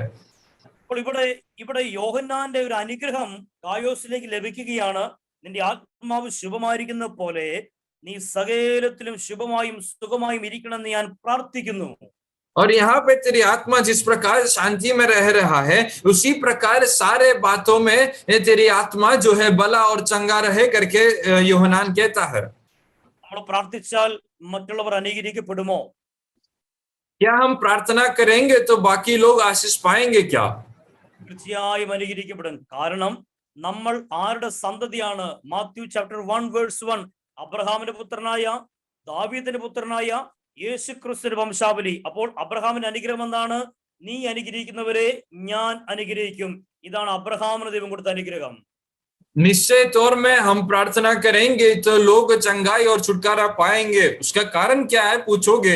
एक तो मत्ती रचित सुसमाचार पहले अध्याय पहले कलम में इस प्रकार लिखा है, अब्राहम के संतान दाऊद, दाऊद के संतान यीशु मसीह के उस वंशावली में हम आते हैं। इसलिए दाऊद और इब्राहिम को परमेश्वर ने जो वाचा दिया था, उस वाचा के मुताबिक हम देखेंगे तो हम जिनके लिए प्रार्थना करेंगे वो लोग जरूर चंगाई पाएंगे। പുതിയ നിയമത്തിൽ രക്ഷയുടെ പദ്ധതികൾക്ക് മാത്രമേ മാറ്റമുള്ളൂ. അനുഗ്രഹങ്ങൾക്കും ശാപങ്ങൾക്കും ഒന്നും വലിയ മാറ്റങ്ങൾ സംഭവിച്ചിട്ടില്ല. मुझे सुनने वाले प्रिय लोगों, नए नियम की ओर जब हम आते हैं तो उद्धार पाने के लिए कुछ बातों को, कुछ व्यवस्थाओं को लेकर आया है, उसमें कुछ बदलाहट है, परंतु अनुग्रह पाने के लिए और नहीं तो फिर श्रापित होने के लिए उसमें कोई बदलाहट नहीं है। അബ്രഹാമിന്റെ അനുഗ്രഹം നമ്മളിലേക്ക് പകർന്നിട്ടുണ്ട്. अब्राहम का जो आशीष है वो हमारे जिंदगी की ओर परमेश्वर ने दिया है। ദാവീദിന്റെ അനുഗ്രഹങ്ങളും ദാനിയേലിന്റെ അനുഗ്രഹങ്ങളും ദൈവം നമ്മളിലേക്ക് പകർന്നിട്ടുണ്ട്. दाऊद का और दानिയേൽ का जो आशीष है वो आशीषों भी परमेश्वर ने हमारे अंदर दिया है। യെശയ്യാവിന്റെയും യിരെമ്യാവിന്റെയും അനുഗ്രഹങ്ങൾ ദൈവം നമ്മളിലേക്ക് പകർന്നിട്ടുണ്ട്. यशायाह और यिर्मयाह के जो अनुग्रह है वो भी परमेश्वर ने हमें दिया है। കാരണം ഇവരിൽ കൂടെയൊക്കെയാണ് ദൈവം തന്റെ സഭയെ ഒരുക്കിക്കൊണ്ടുവന്നത്. क्योंकि इन सबों के द्वारा परमेश्वर अपने कलीसिया को बनाकर तैयार कर लेकर आया। അപ്പോൾ ഇവിടെ യോഹന്നാന്റെ അനുഗ്രഹങ്ങൾ അങ്ങനെ തന്നെ ഗായോസിലേക്ക് താൻ കൈമാറി കൊടുക്കുകയാണ്. तो यहाँ पे जो യോഹന്നാൻ का जो अनुग्रह है वो अनुग्रह ऐसे ही वो गायोस के ऊपर उंडेल रहा है। നോക്കണം, ഒരു നീതിമാൻ, ഒരു വിശുദ്ധൻ, ഒരു ദൈവഭക്തൻ നിങ്ങൾക്ക് വേണ്ടി പ്രാർത്ഥിക്കുന്നത് നിങ്ങൾക്ക് എപ്പോഴും അനുഗ്രഹം തന്നെയാണ്. यहाँ पे आप देखना कि एक धर्मी व्यक्ति, एक परमेश्वर के मार्ग में चलने वाला एक व्यक्ति, वो अगर आपके लिए वो प्रार्थना करे तो हर समय आपके लिए वो एक आशीष का कारण रहता है। ഈ പ്രോവേർബ്സിൽ ഒരു വാക്യമുണ്ട്, നീതിമാൻ അടിക്കുന്നത് എനിക്ക് നല്ലത്, അതിന് തലയ്ക്ക് എണ്ണ എന്നൊരു വാക്യം അവിടെ എഴുതി വെച്ചിട്ടുണ്ട്. वहां पे प्रोवर्ब्स में इस प्रकार लिखा है कि धर्मी व्यक्ति मेरे लिए प्रार्थना करे, मेरे को जो मार वो मेरे लिए आशीष का कारण है करके लिखा है। അപ്പോൾ നോക്കുക, ഇവിടെ ഈ യോഹന്നാന് ഇദ്ദേഹത്തെ അനുഗ്രഹിക്കുന്ന കാഴ്ച നമുക്ക് കാണുവാൻ കഴിയുന്നു. यहाँ पे हम देख पाते हैं कि യോഹന്നാൻ किस प्रकार उसको अनुग्रह देता है। ജീവിക്കാൻ ചില കാരണങ്ങൾ പിന്നെയും മുൻപോട്ട് കാണുന്നുണ്ട്. വേഴ്സ് 3, സഹോദരന്മാർ വന്ന് നീ സത്യത്തിൽ നടക്കുന്നുവെന്ന് നിന്റെ സത്യത്തിന് സാക്ഷ്യം പറയുകയാൽ ഞാൻ അത്യന്തം സന്തോഷിച്ചു.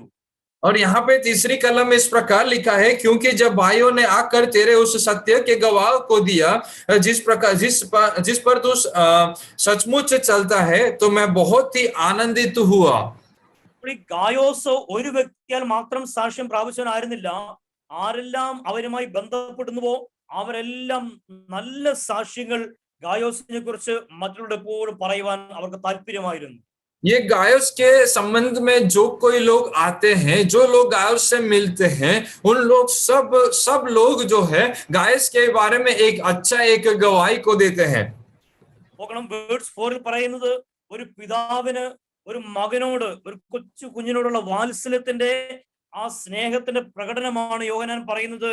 എന്റെ മക്കൾ സത്യത്തിൽ നടക്കുന്നെന്ന് കേൾക്കുന്നതിനേക്കാൾ വലിയ സന്തോഷം എനിക്കില്ല. चौथी कलम में जब हम आते हैं तो यूहन्ना इस प्रकार कहता है कि मेरे बच्चे सच्चाई में चले, वो सुनने से भी वो सुनता हूँ, उससे बढ़कर और कोई खुशी और आनंद मेरे जिंदगी में नहीं है. ഓവർഫ്ലോയിങ് ലവിന്റെ എക്സ്പ്രഷൻ ആണ് ഇവിടെ യോഹന്നാൻ പറയുന്നത്. എന്റെ മക്കൾ, തന്റെ സ്വന്തം മകനല്ല എങ്കിലും ആത്മീയ മക്കളാണ്. എന്റെ മക്കൾ സത്യത്തിൽ നടക്കുന്നതിന് കേൾക്കുന്നതിനേക്കാൾ എന്ത് സന്തോഷം എനിക്ക് ഇനിയുള്ളത്. यहाँ पे यूहन्ना के खुद के बच्चे नहीं है ये लोग, परंतु यूहन्ना के आत्मिक जिंदगी में प्राप्त किए हुए आत्मिक बच्चे लोग हैं. और इनके बारे में यूहन्ना खुशी के मारे वो इस प्रकार कहता है कि मेरे बच्चे सच्चाई में जो चलते हैं, उससे बढ़कर मुझे और कोई खुशी देने वाली बात नहीं है. ഇതിന്റെ ഓപ്പോസിറ്റ് വശം കൂടിയുണ്ട്. അഥവാ യോഹന്നാന്റെ ആത്മീയ മക്കൾ തെറ്റായ വഴി നടക്കുന്നതിലെ സാക്ഷ്യങ്ങളാണ് താൻ കേൾക്കുന്നെങ്കിൽ തന്റെ ഹൃദയത്തിൽ ഒരുപക്ഷെ എത്രത്തോളം ദുഃഖം ഉണ്ടാകുവാനും അവസരമുണ്ടായിരുന്നു. इसका एक दूसरा तरफ हम सोचेंगे, अगर मान लो कि यूहन्ना के जो ये आत्मिक बच्चे हैं, ये अगर दुनियादारी बातों के पीछे चले जाए तो यूहन्ना की जिंदगी में कितना दुख और दर्द हो सकता है. നോക്കുക, ഇവിടെ ഗായോസിനെ കുറിച്ച്, തന്റെ ആത്മീയ മകനെ കുറിച്ച് എല്ലാവരും നല്ല സാക്ഷ്യങ്ങൾ പറയുമ്പോൾ യോഹന്നാനിൽ ഭയങ്കര അഭിമാനം തോന്നുകയാണ്. और यहाँ पे एक बात देखना, एक बात गौर से समझना कि जब लोग आकर यूहन्ना के पास आकर यूहन्ना के आत्मिक बच्चों के बारे में वो जब कहते हैं कि वो सचमुच सच्चाई में चल रहे हैं करके जब कहते हैं, तो उसके अंदर कितना खुशी और आनंद है. മക്കളെ, നമ്മുടെ ജീവിതത്തിൽ ലഭിക്കുന്ന ഏറ്റവും ഒരു ഭാഗ്യം എന്താണെന്ന് അറിയാമോ? ഞാൻ മുഖാന്തരം, നിങ്ങൾ മുഖാന്തരം ഒരു ആത്മാവിനെ യേശുവിലേക്ക് നേടുവാൻ കഴിഞ്ഞാൽ അതിനേക്കാൾ വലിയ അനുഗ്രഹം, അതിനേക്കാൾ വലിയ സന്തോഷം ലോകത്തിൽ മറ്റൊന്നും നമുക്കില്ല.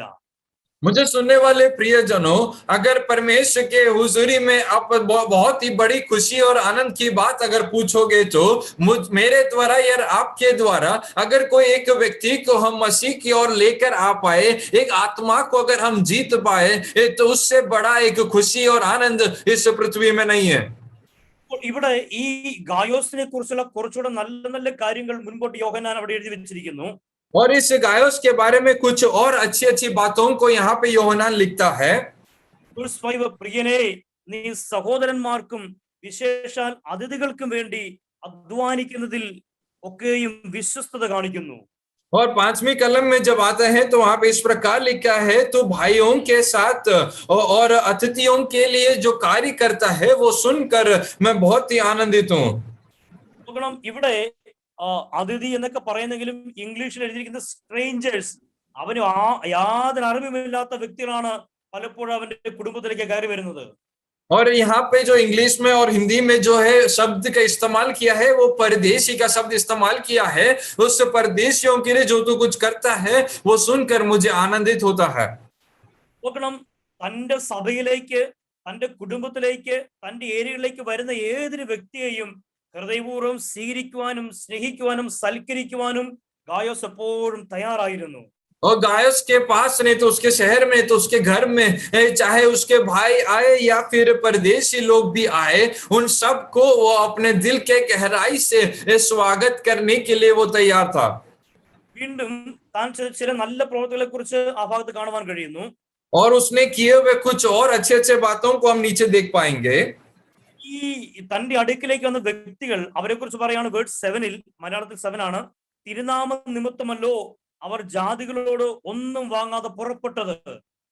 और 7वीं कलम में इस प्रकार लिखा है, क्योंकि वे उस नाम के लिए निमित्त अन्य जातियों से कुछ नहीं लेते थे। എന്ന് പറഞ്ഞാല് ഈ ഗായോസിന്റെ ഭവനത്തിലേക്കും സഭയിലേക്കും കൂട്ടായ്മയിലേക്കും വരുന്നവരൊക്കെ സുവിശേഷം അറിയിക്കുവാൻ പല പല സ്ഥലങ്ങളിൽ കടന്നു പോവുകയും ഇവരിങ്ങനെ അന്യജാതികളിൽ സുവിശേഷം അറിയിച്ച് അവരോട് ഒന്നും വാങ്ങാതെ പലപ്പോഴും വിശക്കുന്നവരായി പലപ്പോഴും വെറും കൈയോടെ അവർ കയറി ഈ ഗായോസിന്റെ ഭവനത്തിലേക്ക് വരുമായിരുന്നു. और यहाँ पे इस प्रकार हम समझ पाते हैं कि गायोस के जिंदगी में, तो गायोस के घर में ऐसे लोग आते हैं जो कि अन्य अन्य जातियों के बीचों में जाकर, अलग अलग देशों में जाकर परमेश्वर की सेवा कर कर भूख के साथ वो आते होंगे, या फिर उनके खर्चे के लिए भी कुछ नहीं था, फिर भी वो कुछ मांगते नहीं थे, परंतु गायोस के घरों में आते थे और वो उसको स्वीकार करता था। യോഹന്നാൻ പറയുകയാണ്, അവരിങ്ങനെ വിശക്കുന്നവരായി കയ്യിൽ ഒന്നുമില്ലാത്തവരെ കടന്നു വരുന്നത് അവർ ജാതികളിടയിൽ പോയി സൗജന്യമായി ദൈവത്തിന് വചനം അറിയിച്ചു വരികയാണ്. ഇങ്ങനെയുള്ളവരെ നീ നല്ല രീതിയിൽ യാത്ര അയക്കുവാൻ ഇടയായി തീരണം. यूहन्ना इस प्रकार यहाँ पे लिखता है, एक कि अन्य जातियों के बीच में फ्री में जाकर वो लोग कोई भी पैसा ना लेते हुए वो लोग परमेश्वर का वचन क्यों बांटते हैं और परमेश्वर की सेवा करते हैं, और वो भूख के साथ हो सकता है तेरे कलीसिया में या फिर तेरे घर में भी आए, तो उनको अच्छी तरह उनको स्वीकार करना, अच्छी तरह उनका मान रखना, उसके बाद उनको भेजना। Verse 8, ആകയാൽ നാം സത്യത്തിന് കൂട്ടുവിലക്കാർ ആകേണ്ടതിന് ഇങ്ങനെയുള്ളവരെ സൽക്കരിക്കേണ്ടതാകുന്നു. क्यों 8वीं कलम में इस प्रकार लिखा है कि सच्चाई के उस हम सेवक के हमें साथ में मिलकर कार्य करना है, इसलिए इन बातों को हमें मदद करना है। ഈ ഗായോസ് അനുകരിക്കപ്പെടുവാൻ പ്രധാനപ്പെട്ട ചില കാരണങ്ങൾ, ഒന്ന് ഇവൻ ആരെന്ന് അറിയത്തില്ലാത്തവർ പോലും സ്വീകരിക്കുവാനും അവരെ സൽക്കരിക്കുവാനും അവരെ അനുഗ്രഹിക്കുവാനും ഗായോസ് എപ്പോഴും തയ്യാറായിരുന്നു. और यहाँ पे गायोस के बारे में पढ़ते हैं तो गायोस केवल उसके भाइयों को ही नहीं, परंतु वो जो है जो लोगों को नहीं जानता उन लोगों को भी उसके घर के अंदर वो स्वीकार करने के लिए हर समय वो तैयार था। ആരെന്നോ എവിടുന്നോ ഒന്നും അറിയത്തില്ലാത്ത സകല ദൈവവേലക്കാരെയും ദൈവമക്കളെയും അവൻ ഹൃദയപൂർവ്വം സ്വീകരിക്കുന്ന ഒരു വ്യക്തിയായിരുന്നു. चाहे कहीं से भी हो, कोई भी क्यों ना हो, वो जानता हो या नहीं जानता हो, सबको स्वीकार करने के लिए वो हमेशा तैयार रहता था। ഈ കോവിഡ് തുടങ്ങിയ കഴിഞ്ഞ വർഷങ്ങളിൽ ഇതുപോലുള്ള ഒരുപാട് നല്ല കാര്യങ്ങൾ നമുക്ക് കാണുവാനിടയായി തീർന്നു. पिछले साल से जब कोविड शुरू हुआ उस समय से हमने बहुत सारे अच्छे अच्छे बातों को हमने देखा। ഒരുപാട് പേര്, ഞാൻ എന്റെ ഒരു എക്സ്പീരിയൻസ് പറയുന്നത്, ഒരുപാട് പേര് എനിക്ക് അറിയത്തില്ലാത്ത പല ആൾക്കാരും ഫോൺ വിളിച്ചിട്ട് പാസ്റ്ററെ എന്തെങ്കിലും ആവശ്യമുണ്ടോ, എന്തെങ്കിലും വാങ്ങിച്ചു തരണമോ, എന്തെങ്കിലും പ്രയാസമുണ്ടോ എന്ന് എത്രയോ പേര് ചോദിക്കാനിടയായി തീർന്നു. और ये जैसे ही कुछ समय से कोविड शुरू हुआ है, वो समय से लेकर जिनको मैं जानता हूँ और जिनको मैं नहीं जानता, वो लोग सब मुझे काफी सारे फोन कॉल्स मुझे आए और पूछते, परमेश्वर के दास, प्रिय दास, आपको कोई मदद चाहिए क्या? अगर कोई मदद चाहिए तो हमें बता दीजिएगा। എനിക്ക് പ്രയാസം എന്ന് പറഞ്ഞപ്പോൾ അവർ പിന്നീട് പറയാണ്, ആർക്കെങ്കിലും ഒരു പ്രയാസമുണ്ടെങ്കിൽ ഒന്നോ രണ്ടോ കോണ്ടാക്ട് നമ്പർ തരിക, ഞങ്ങൾ അവരെ സഹായിക്കാം. അങ്ങനെയുള്ള ഒത്തിരി നല്ല ആൾക്കാരെ ആ കാലഘട്ടത്തിൽ പരിചയപ്പെടുവാൻ ദൈവം സഹായിച്ചു. तो मैंने कहा कि अभी मुझे कोई परेशानी नहीं है, सब कुछ ठीक है करके जब मैंने कहा, तो उन लोगों ने इस प्रकार कहा कि परमेश्वर के दास, अगर आपके जान पहचान में कोई तकलीफ, दुख, मुसीबत से गुजर रहा है तो हो सके तो उनके कॉन्टैक्ट डिटेल्स दीजिएगा, हम उनको मदद करेंगे। इस प्रकार के बहुत सारे अच्छे अच्छे लोगों के साथ पिछले 1 साल मिलने के लिए परमेश्वर ने सहायता किया। ഈ സഹായിച്ച വ്യക്തികളും സഹായിക്കുവാൻ ഇനിഷ്യേറ്റ് എടുത്ത വ്യക്തികളൊന്നും വലിയ റിച്ച് ആൾക്കാരൊന്നുമല്ല. അവരുടെ ചെറിയ ചെറിയ വരുമാനങ്ങളിൽ അവർ വലിയ വലിയ കൂട്ടായ്മകൾ ആ കാലത്ത് കാണിക്കാനിടയായി തീർന്നു. ये जो मदद करने के लिए जिन लोगों ने बोला, जिन लोगों ने बताया, वो लोग बहुत ही आर्थिक परिस्थिति में बहुत ही अमीर व्यक्ति लोग नहीं थे, परंतु छोटे छोटे कार्यों को, कामों को कर कर, पैसा कमा कर, संभाल कर रख कर, उसमें से वो लोगों को मदद करते हैं। നമ്മളിൽ പലർക്കും പലരെയും സഹായിക്കുവാൻ ഈ കാലഘട്ടത്തിൽ കഴിഞ്ഞു എന്നുള്ളത് ഒരു വലിയ സന്തോഷത്തിന്റെ സമയമായിരുന്നു. हम में से भी कई लोगों को मदद करते हैं। ये बातों को सुनना और बताना बहुत ही आशीष की बात है। അപ്പോൾ ഇവിടെയെല്ലാം ദൈവം അതിനെ കണക്കുകൾ സൂക്ഷിച്ചു വെക്കുന്ന ഒരു ദൈവമാണ്, നമ്മൾ മറന്നു പോകരുത്. हमें एक बात नहीं भूलना कि परमेश्वर इन सारे बातों का एक हिसाब रखता है करके मत भूलना। ഞാൻ നമ്മൾ എപ്പോഴും പറഞ്ഞൊരു കാര്യമാണെങ്കിലും ഇതോട് ബന്ധപ്പെട്ട് വന്നപ്പോൾ ഞാൻ ജസ്റ്റ് ഒരു വാക്കടെ പറഞ്ഞു പോകാൻ ആഗ്രഹിക്കുന്നു. ये कई बार मैंने इन बातों को बताया है, फिर भी एक और कलमों को इसके साथ जुड़ा कर पढ़कर मैं आगे बढ़ना चाहता हूँ। അബ്രഹാമിന്റെ ഭവനത്തിലേക്ക് ആരെന്നറിയത്തില്ലാതെ 3 വിരുന്നുകാർ ഒരിക്കൽ കയറി വന്നു. अब्राहम के घर के अंदर 3 लोग आए, कौन है करके वो नहीं जानता था. നിലത്തോളം കുനിഞ്ഞവരെ നമസ്കരിച്ചു. वो उसने जमीन के और जमीन के तक झुककर दंडवत कर उनको स्वीकार किया. താഴ്മയായിട്ട് അപേക്ഷിച്ചു, അടിയന്റെ കൂടാരത്തിലേക്ക് വരണമേ, അല്പം ആഹാരം കഴിച്ചിട്ട് യാത്ര പോകാമല്ലോ. उनने काफी नम्रता के साथ उनके सामने झुककर कहा कि मेरे घर तक, मेरे तंबू तक आना, कुछ खाकर आप अपनी यात्राओं में आगे बढ़ सकते हो. ഇത്രത്തോളം താഴ്മയോടെ പറയുമ്പോഴും അബ്രഹാമിനെ കൂടി മറന്നു പോകരുത്. അവൻ മഹാസമ്പന്നനായിരുന്നു. രാജാക്കന്മാരെ തോൽപ്പിക്കാൻ കഴിവുള്ള സൈന്യം അവന്റെ കുടുംബത്തിൽ തന്നെ ഉണ്ടായിരുന്നു. എന്നിട്ടും ഏറ്റവും താഴ്മയോടെയാണ് അവൻ അറിയത്തില്ലാത്ത വ്യക്തികളെല്ലാം പെരുമാറിക്കൊണ്ടേയിരുന്നത്. इतना नम्रता के साथ वो बात कर रहा था. तब आप लोग एक बात को मत भूलना कि उसके पास इतने सारे लोग थे, उसके पास इतना धन संपत्ति था कि वो एक राजा के सेना को भी हरा सकता है. इतने सारे लोग उसके साथ थे, फिर भी वो नम्रता के साथ वहां पे बात करता है. അബ്രഹാം അവരെ വീട്ടിലേക്ക് ക്ഷണിച്ചു. ക്ഷണത്തിൽ അവൻ ആഹാരം പാകം ചെയ്തു, കാളക്കുട്ടി അറുത്തു, മാവ് കുഴിച്ച് ആഹാരമുണ്ടാക്കി, ഇതെല്ലാം അവർ മുമ്പിൽ കൊടുത്തു. അവർ സന്തോഷത്തോടെ കഴിച്ച് അനുഗ്രഹിച്ച് മടങ്ങിപ്പോയി.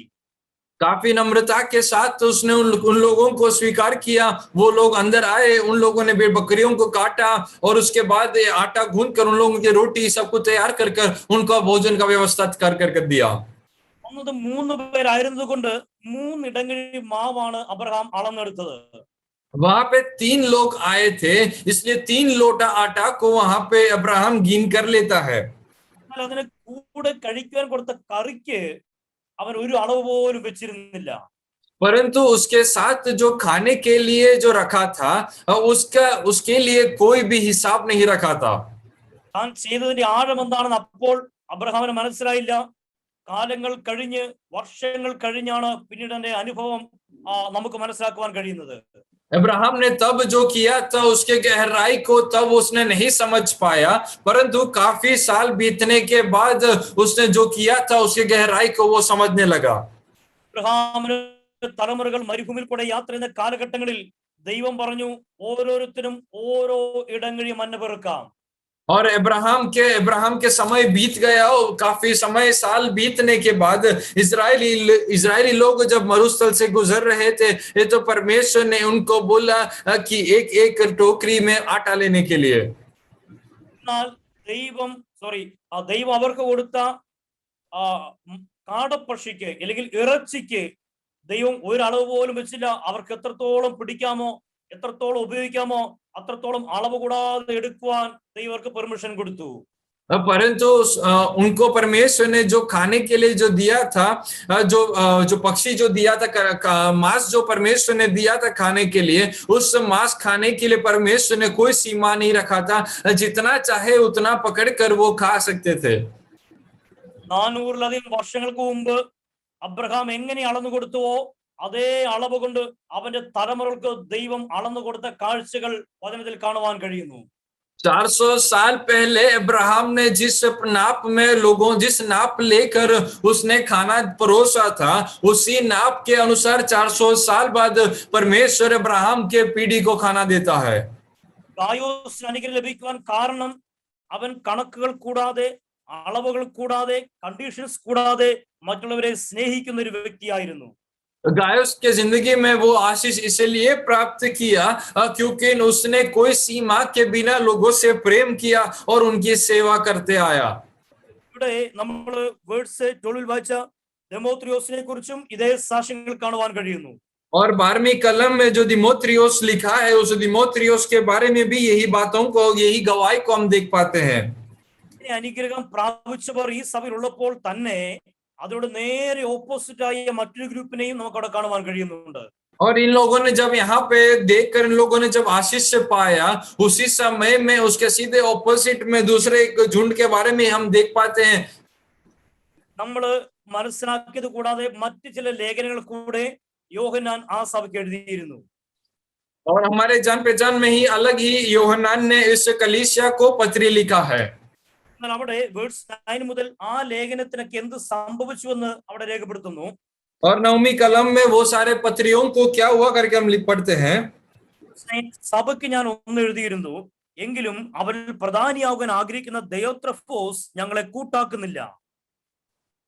मैंने कलीसियाओं को कुछ लिखा था, परंतु दियोत्रोफोस जो उनमें से बड़ा बनता चाहता है वो हमें ग्रहण नहीं करता. Verse 10, അതുകൊണ്ട് ഞാൻ വന്നാൽ അവൻ ഞങ്ങളെ ദുർവാക്ക് പറഞ്ഞ് ശകാരിച്ചുകൊണ്ട് ചെയ്യുന്ന പ്രവൃത്തി അവൻ ഓർമ്മ വരും. और यहाँ पे 10वीं कलम में इस प्रकार लिखा है, अगर हम वहां पे आएंगे तो अशुद्ध शब्दों का वो इस्तेमाल कर कर हमारे विरुद्ध वो बात करेगा. അവൻ അങ്ങനെ ചെയ്യുന്നത് പോരാ എന്ന് വെച്ച് താൻ സഹോദരന്മാരെ കൈക്കൊള്ളാതിരിക്കുന്നത് മാത്രമല്ല, അതിന് മനസ്സുള്ളവരെ വിരോധിക്കുകയും സഭയിൽ നിന്ന് പുറത്താക്കുകയും ചെയ്യുന്നു.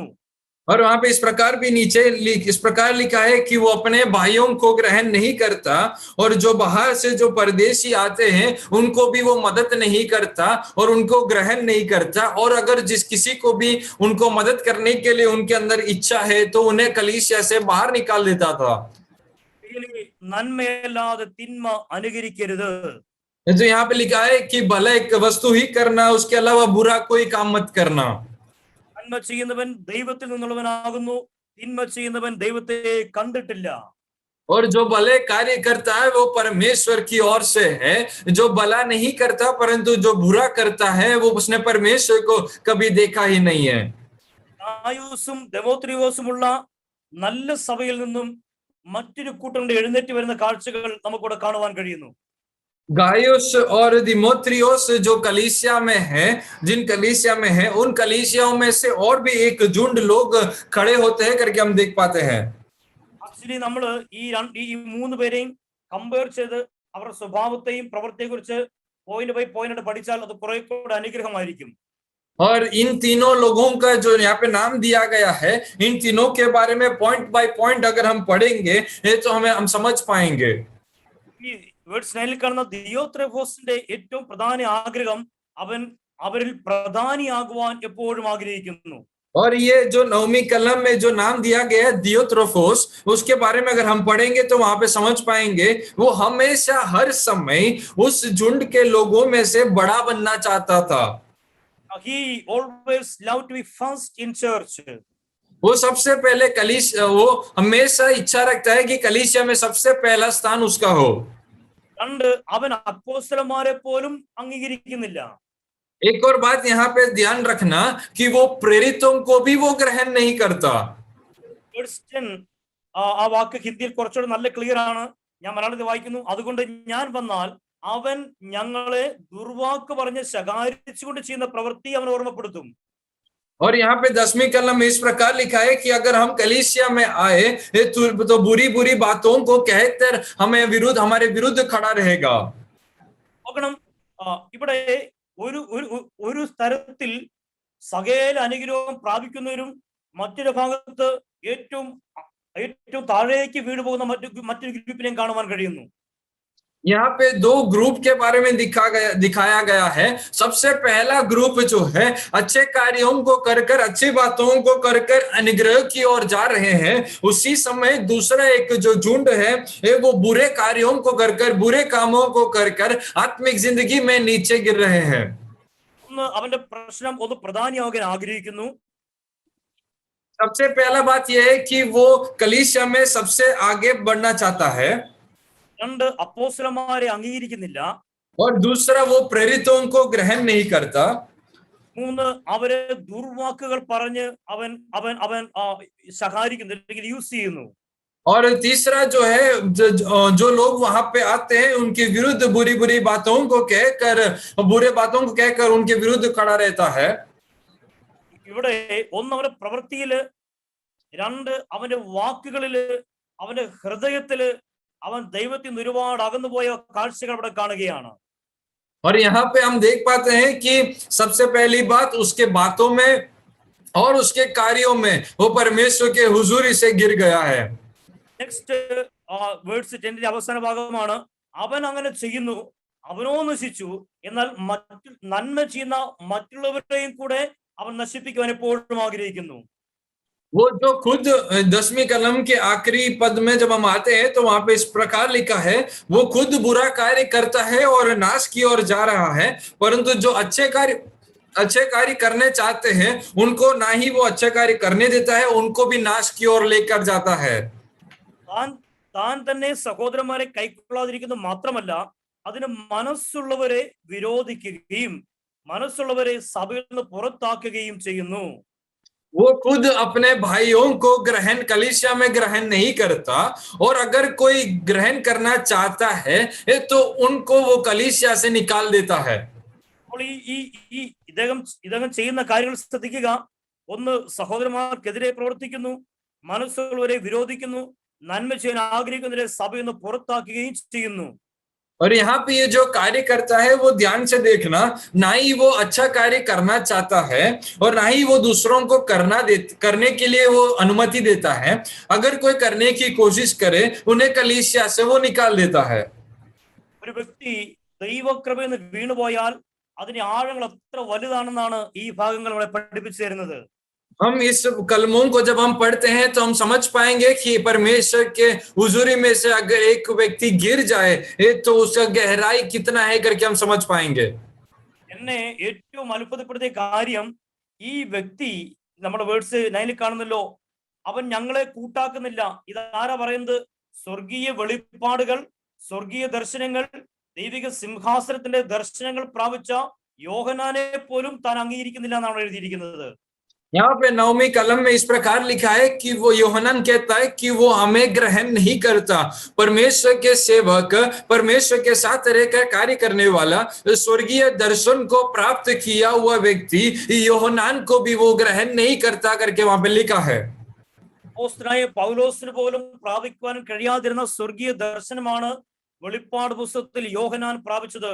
അതിന്റെ ആഴങ്ങൾ, അതിന്റെ അർത്ഥങ്ങൾ, അതിന്റെ വ്യാപ്തി എത്ര വലുതാണ്, നമുക്ക് ആർക്കും ചിന്തിക്കുവാൻ പോലും കഴിയാത്ത രീതിയിൽ പുതിയ യെരൂശലേം, അത് ഭൂമിയിലേക്ക് ഇറങ്ങുന്ന കാഴ്ചകൾ, ദൈവിക സിംഹാസനങ്ങൾ, ന്യായാസനങ്ങൾ, ഇതിനെപ്പോലും വെളിപ്പാടുകൾ കാണുവാൻ കഴിവുള്ള യോഹന്നാനെ പോലും ഈ ദിയോത്രെഫോസ് അംഗീകരിക്കുന്നത് പറയുമ്പോൾ അദ്ദേഹത്തിൽ വ്യാപരിക്കുന്ന ദുഷ്ടാത്മാവിന്റെ സാന്നിധ്യം എത്ര വലുതാണ്.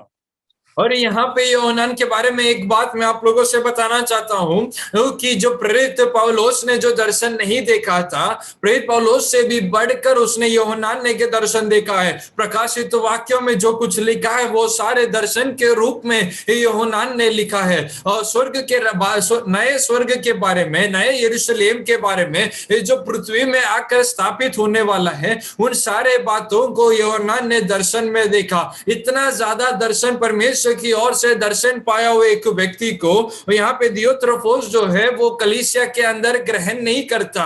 तो उसका मतलब ये है कि दियोत्रोफोस के अंदर जो चलने वाली दुष्ट आत्मा की सामर्थ्य करके आप लोगों को समझना है। ഞാൻ പൂർണ്ണമായി വിശ്വസിക്കുന്നു, ഒരു തകർന്ന ഹൃദയത്തോടെയാണ് യോഹന്നാൻ ആ വാക്ക് പറയുന്നത്, അവൻ ഞങ്ങളെ കൂട്ടാക്കുന്നില്ല. मैं पूरे यकीनन के साथ मैं कह सकता हूँ कि एक टूटे हुए मन के साथ यहाँ पे यूहन्ना कहता है कि वो हमें ग्रहण नहीं करता। യോഹന്നാനെ കുറിച്ച് നോക്കിക്കേ, അപ്പോസ്തല പ്രവൃത്തിയിൽ കാണുകയാണ്, ശമരിയിൽ ചെന്ന് ഈ യോഹന്നാനും പത്രോസും കൂടെ കൈകൾ വെച്ചപ്പോൾ അവരെല്ലാം പരിശുദ്ധാത്മാവിൽ നിറയുവാനിടയായി തീർന്നു. और यूहन्ना के बारे में जब हम प्रेरितों के किताब में जब हम जाकर हम पढ़ेंगे तो वहां पे समझ पाएंगे कि यूहन्ना और पत्रोस जाकर जब प्रार्थना करते हैं तो वहां पे सब लोग आत्मा में भर जाते हैं। കരങ്ങളിൽ പോലും അഭിഷേകമുള്ള യോഹന്നാനെയാണ് ഈ ദിയോത്രെഫോസ് അംഗീകരിക്കാതിരിക്കുന്നത്. उसके हाथों में भी परमेश्वर का अभिषेक है, वैसा अभिषेक पाए हुए एक व्यक्ति को दियोत्रेफोस ग्रहण नहीं कर रहा।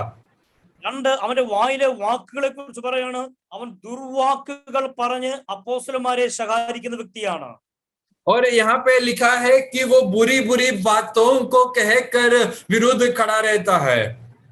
രണ്ട്, അവൻ സഹോദരന്മാരെ നന്മ ചെയ്ത് മുടക്കുന്ന ഒരു വ്യക്തിയാണ്. और दूसरी बात जो है वो भाइयों को वो कलीसिया में से निकाल देता है जो अच्छे कार्यों को करते हैं।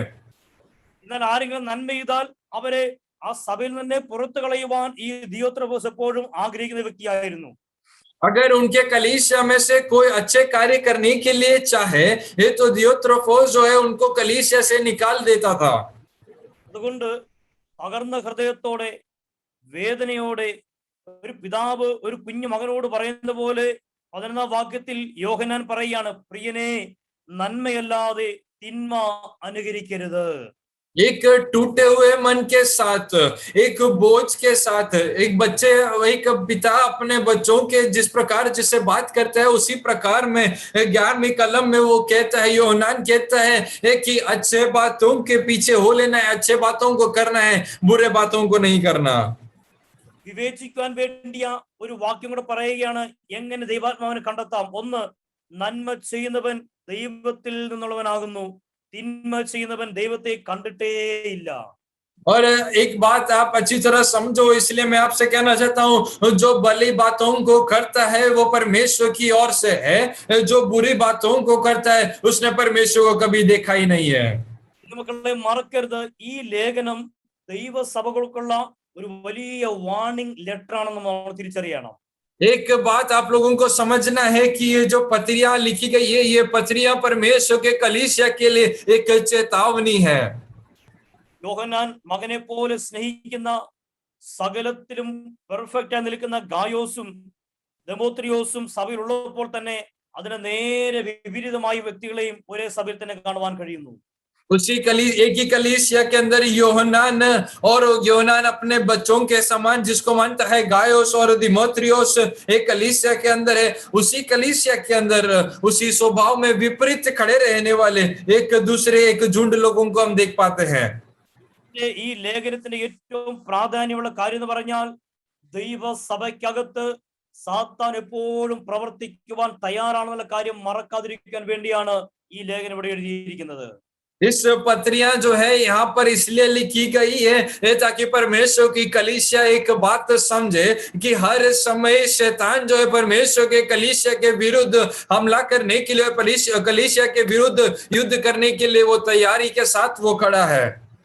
നമ്മൾ ദൈവത്തിൽ നിന്ന് മാറിപ്പോകുമ്പോൾ ഒരു ന്യൂട്രൽ ഏരിയയിലേക്കല്ല നമ്മൾ പോകുന്നത്. ദൈവത്തിൽ നിന്ന് മാറിപ്പോകുന്നവരൊക്കെ സാത്താന്റെ കയ്യിലേക്കാണ് വീണു പോകുന്നത്.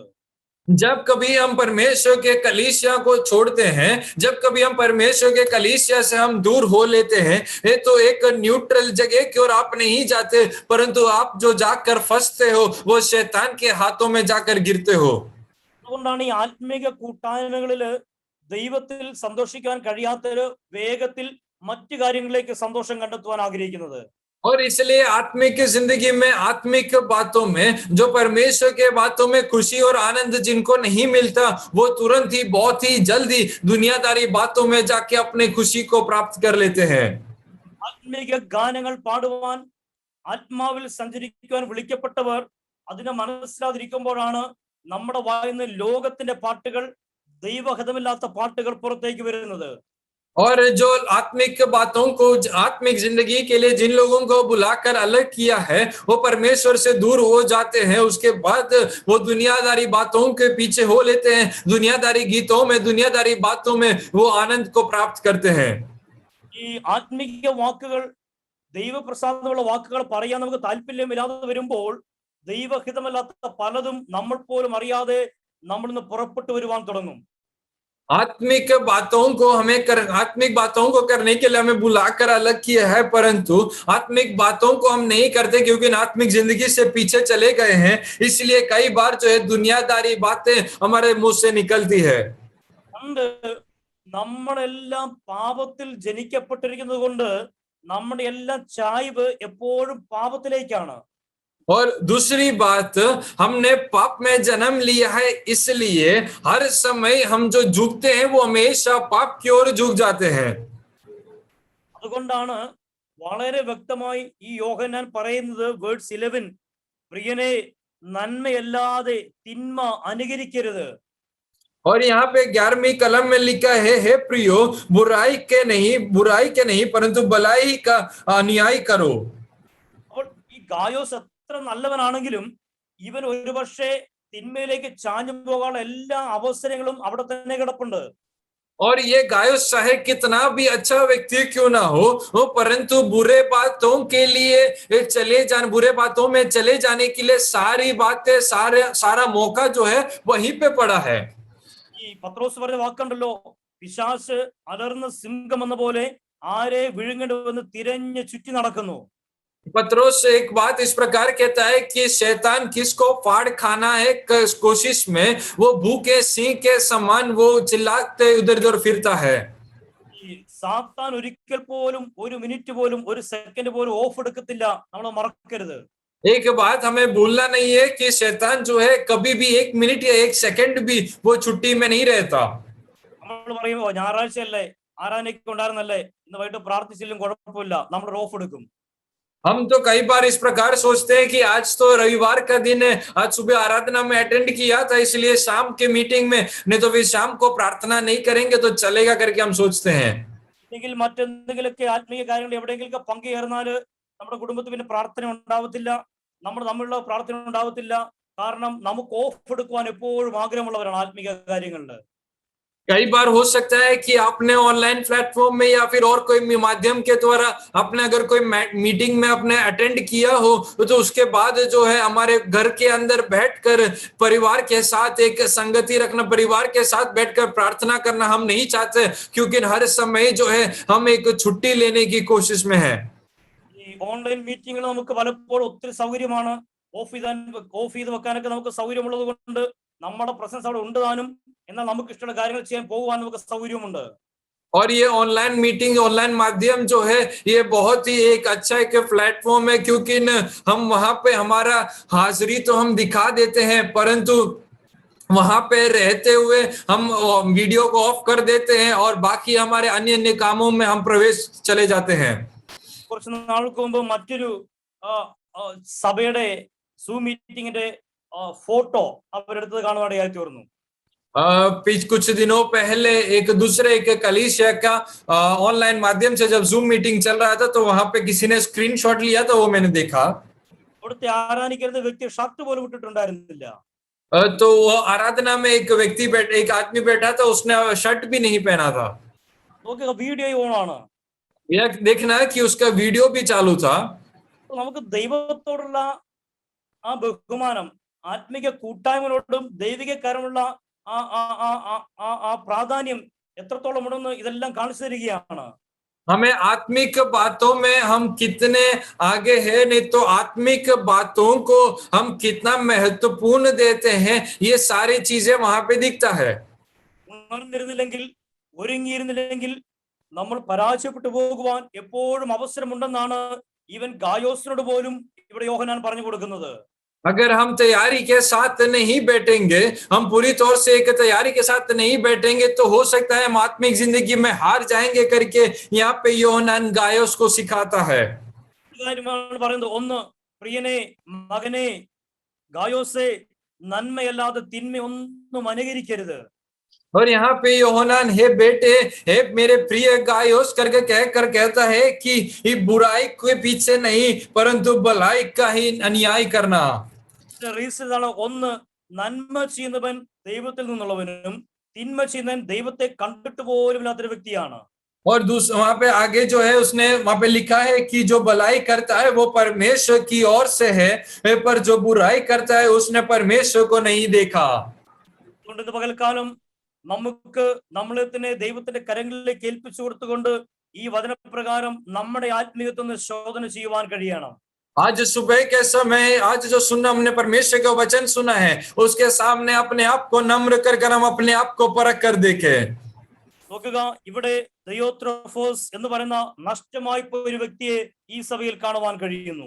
और यहाँ पे दियोत्रोफोस के बारे में लिखा है कि जो नष्ट हो गया उस व्यक्ति के बारे में.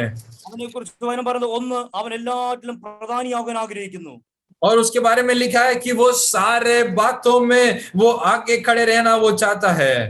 എല്ലാ ഇൻസ്ട്രക്ഷനെയും അവൻ ഇഗ്നോർ ചെയ്ത് കളയുന്നു. और जो कुछ बातों को वहां पे बताया गया है इस सब को वो तिरस्कार करता है. യേശുവിന്റെ പ്രാർത്ഥന പോലെയല്ല, നേരെ ഓപ്പോസിറ്റ് പ്രാർത്ഥനയാണ്. Let my will be done എന്നുള്ള രീതിയിൽ അവൻ മുൻപോട്ട് പോവുകയാണ്. यीशु ने जिस प्रकार प्रार्थना करने के लिए सिखाया उस प्रकार वो प्रार्थना नहीं करता परंतु हमेशा वो यही चाहता है कि जो मैं कहूँ वो ही चले. അവൻ എപ്പോഴും ഒരു പരാജയപ്പെട്ട റോൾ മോഡലായി മാറ്റപ്പെടുകയാണ്. वो हर समय एक हारा हुआ एक रोल मॉडल के समान है. തിന്മകൾ ചെയ്യാൻ ആഗ്രഹിക്കുന്നു. वो बुरे बातों को करना चाहता है. ദൈവ ഭയമില്ല. उसके अंदर परमेश्वर का एक भय नहीं है। ഭയം കൊണ്ട് മറ്റുള്ളവരെ കീഴ്പ്പെടുത്തുവാൻ ശ്രമിക്കുന്നു. वो अपने खौफ से दूसरे लोगों को उसके काबू में रखना चाहता है। മറ്റുള്ളവരെ അക്യൂസ് ചെയ്യാൻ ആഗ്രഹിക്കുന്നു. वो दूसरे लोगों के बारे में बुरी बुरी बातों को वो कहता है। കൺട്രോൾ ചെയ്യാൻ ആഗ്രഹിക്കുന്നു. वो दूसरे लोगों को अपने कब्जे में करना चाहता है। And trying to create a disunity among the church. और परमेश्वर के कलीसिया के अंदर जो एकता है उसको वो तोड़ना चाहता है। ദൈവത്തെ ഒരിക്കൽ പോലും ദൈവ സാന്നിധ്യം ഒരിക്കൽ പോലും അറിയുവാൻ കഴിഞ്ഞിട്ടില്ല. कभी भी वो परमेश्वर के उपस्थिति को महसूस नहीं कर पाया। എപ്പോഴും അൺഫ്രണ്ട്ലി ആയി ബിഹേവ് ചെയ്യുന്നു. हमेशा एक अनफ्रेंडली बिहेवियर था उसके अंदर। ഈ ക്യാരക്ടർ എല്ലാം ദൈവാത്മാവ് നഷ്ടപ്പെട്ടു പോയ ദിയോത്രോഫോസിൽ നമുക്ക് കാണുവാൻ കഴിയുന്നു. ये सारा जो गुण है परमेश्वर की आत्मा को नष्ट किया वो दियोत्रोफोस के अंदर हम देख पाते हैं। ഒന്നും ഒരിക്കലും പെട്ടെന്നുണ്ടാവുന്നല്ല. ഗ്രാജുവലി ആൻഡ് സ്ലോലി ഓരോന്നോരോന്ന് നമ്മുടെ ഉള്ളിലേക്ക് പ്രവേശിപ്പിക്കുവാൻ സാത്താൻ ആഗ്രഹിക്കുകയാണ്. ये बदलाहट जो है ये बदलाहट एक साथ आपके जिंदगी के अंदर नहीं आता। धीरे धीरे धीरे करके शैतान ये थोड़ा थोड़ा करके बदलाहट आपके जिंदगी में बदलाहट लेकर आता है। മക്കളെ വേഗത്തിൽ അവസാനിപ്പിക്കാൻ ആഗ്രഹിക്കുന്നു. मैं अपने कलमों को जल्दी समाप्त करना चाहता हूँ। ഇതിനോട് ബന്ധപ്പെട്ട ചില ചോദ്യങ്ങൾ വേഗത്തിൽ പറഞ്ഞ വാക്കുകൾ അവസാനിപ്പിക്കാം. इसके संबंधित कुछ सवालों को मैं आप लोगों के सामने रखना चाहता हूँ। ആഗ്രഹം എന്താണ്? ഞാൻ എപ്പോഴും ഉയർന്നിരിക്കണം, എന്നെ എപ്പോഴും ബഹുമാനിക്കണം, എന്റെ പേരുകൾ പറയണം, ഇല്ലെങ്കിൽ എന്റെ ആത്മീയത്തിൽ എന്താ പറയുന്നത്, എന്റെ എല്ലാ ആത്മീയത്തിൽ നഷ്ടങ്ങൾ സംഭവിച്ച ചിന്ത നമുക്ക് എപ്പോഴും ഉണ്ടാകാറുണ്ടോ? क्या हम हमेशा इस प्रकार सोचते हैं कि हर जगह हर समय मेरा नाम बताया जाए, मुझे ऊंचा उठाया जाए, ऐसा क्या हम सोचते हैं क्या? ദൈവം തരുന്ന ഉപദേശങ്ങളിൽ ഇൻസ്ട്രക്ഷനിൽ നമുക്ക് അസ്വസ്ഥതകൾ ഉണ്ടാകാറുണ്ടോ? परमेश्वर जो हमें बताता है, जो सिखावन हमें देता है, उसके विरुद्ध हम खड़े रहते हैं क्या? നമ്മൾ പ്രാർത്ഥിക്കുന്നത് നമ്മുടെ സ്വന്തം ഇഷ്ടങ്ങൾ നടക്കുവാൻ വേണ്ടിയാണോ അതോ ദൈവഹിതങ്ങൾ നടക്കുവാൻ വേണ്ടിയാണോ? हम जब कभी हम प्रार्थना करते हैं तो क्या हम प्रार्थना करते हैं कि परमेश्वर की इच्छा पूरी हो जाए, या फिर है परमेश्वर तू मेरी इच्छा पूरी कर दे, ऐसा हम प्रार्थना करते हैं क्या? നമ്മുടെ കൂട്ടുവിശ്വാസികൾക്ക്, നമ്മുടെ കൂടെയുള്ളവർക്ക് നമ്മൾ എപ്പോഴും ഒരു റോൾ മോഡൽ ആയിരിക്കുവാൻ കഴിയുന്നുണ്ടോ?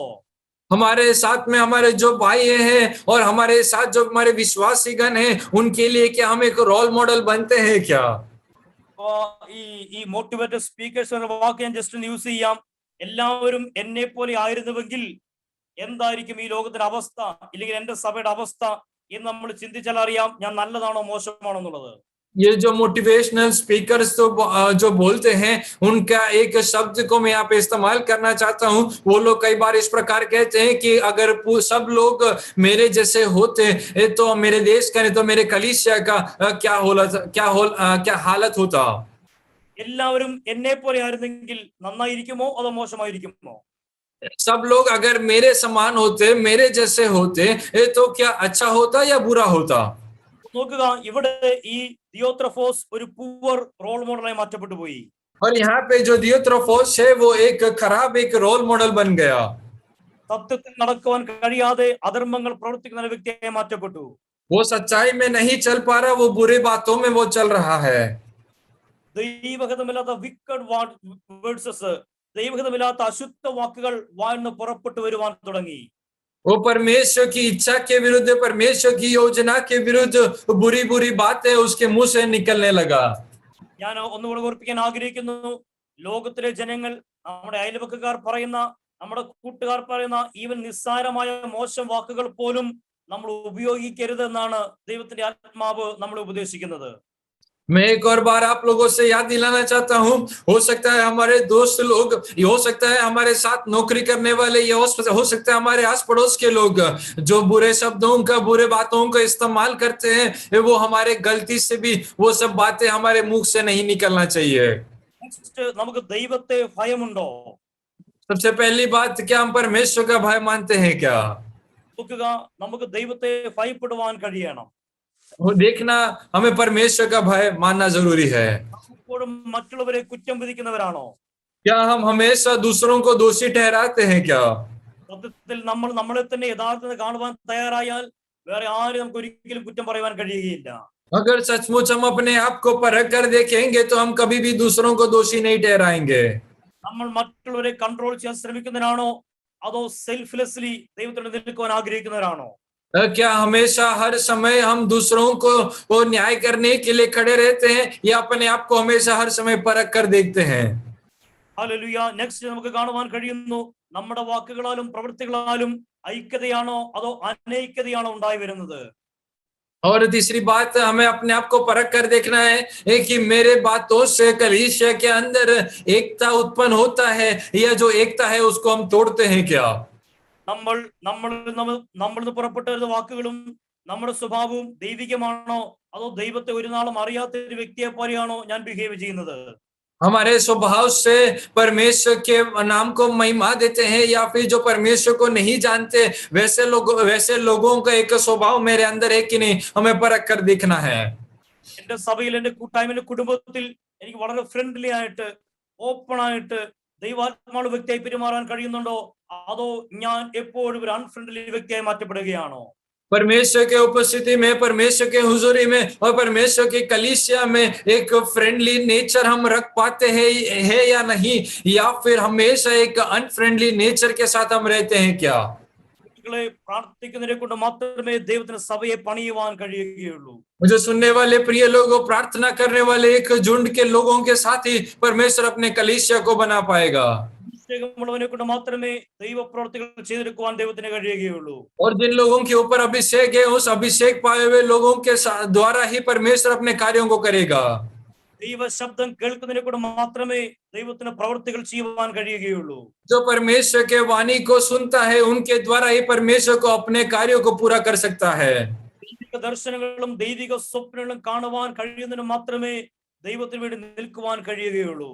जो परमेश्वर की ओर से दर्शन देखता है, जो परमेश्वर की ओर से दर्शन देखता है, वो ही परमेश्वर के दर्शन के अनुसार वो कार्य कर पाएगा।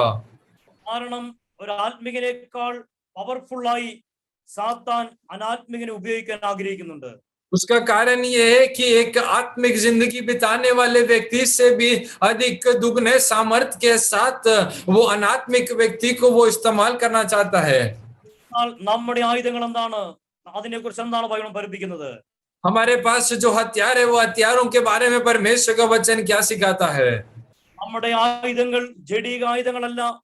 ദൈവത്തിൽ കോട്ടകൾ ഇടിക്കുവാൻ കഴിയുന്ന പരിശുദ്ധാത്മാവിന്റെ അഭിഷേകത്തിന്റെയും പ്രാർത്ഥനയുടെയും ശക്തിയാണ് നമ്മുടെ ആയുധങ്ങൾ. हमारे पास जो हथियार है वो इस दुनियादारी हथियारों का नहीं, परंतु परमेश्वर की ओर से पवित्र आत्मा का अभिषेक और पवित्र आत्मा का सामर्थ्य जो शैतान के बड़े बड़े दीवारों को भी तोड़ दे, वैसे का अभिषेक परमेश्वर ने हमारे ऊपर दिया है। ഒരു മിനിറ്റ് നിർത്തിയിട്ട് ഈ യോഹന്നാൻ എഴുതിയ ഈ സഭയെ കുറിച്ച് ചിന്തിച്ചു നോക്കിക്കേ. സത്യത്തിൽ ഈ സഭയിൽ എന്തെങ്കിലും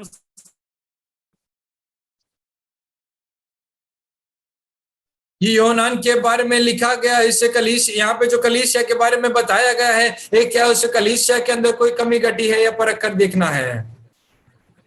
നോക്കുക, 9-ാം വാക്യം മുതൽ അതിന്റെ 10-ാം വാക്യം അവസാനം വരെ വായിക്കുമ്പോൾ ആ സഭയ്ക്കകത്തുള്ള അസ്വസ്ഥതകൾ, വേദനകൾ, നിരാശകൾ, ദുഃഖങ്ങൾ ഇതെല്ലാം അവിടെ ഈ 2 വാക്യത്തിൽ വ്യക്തമായി കാണുവാൻ കഴിയും. 9वीं और 10वीं कलम में जब हम आते हैं तो वहां पे हम पढ़ पाएंगे परमेश्वर के कलीसिया के अंदर जो दुख की बातें हैं, जो परमेश्वर के कलीसिया के अंदर जो बुरी बातें हैं, ये सब को 9वीं और 10वीं कलम में लिखा है।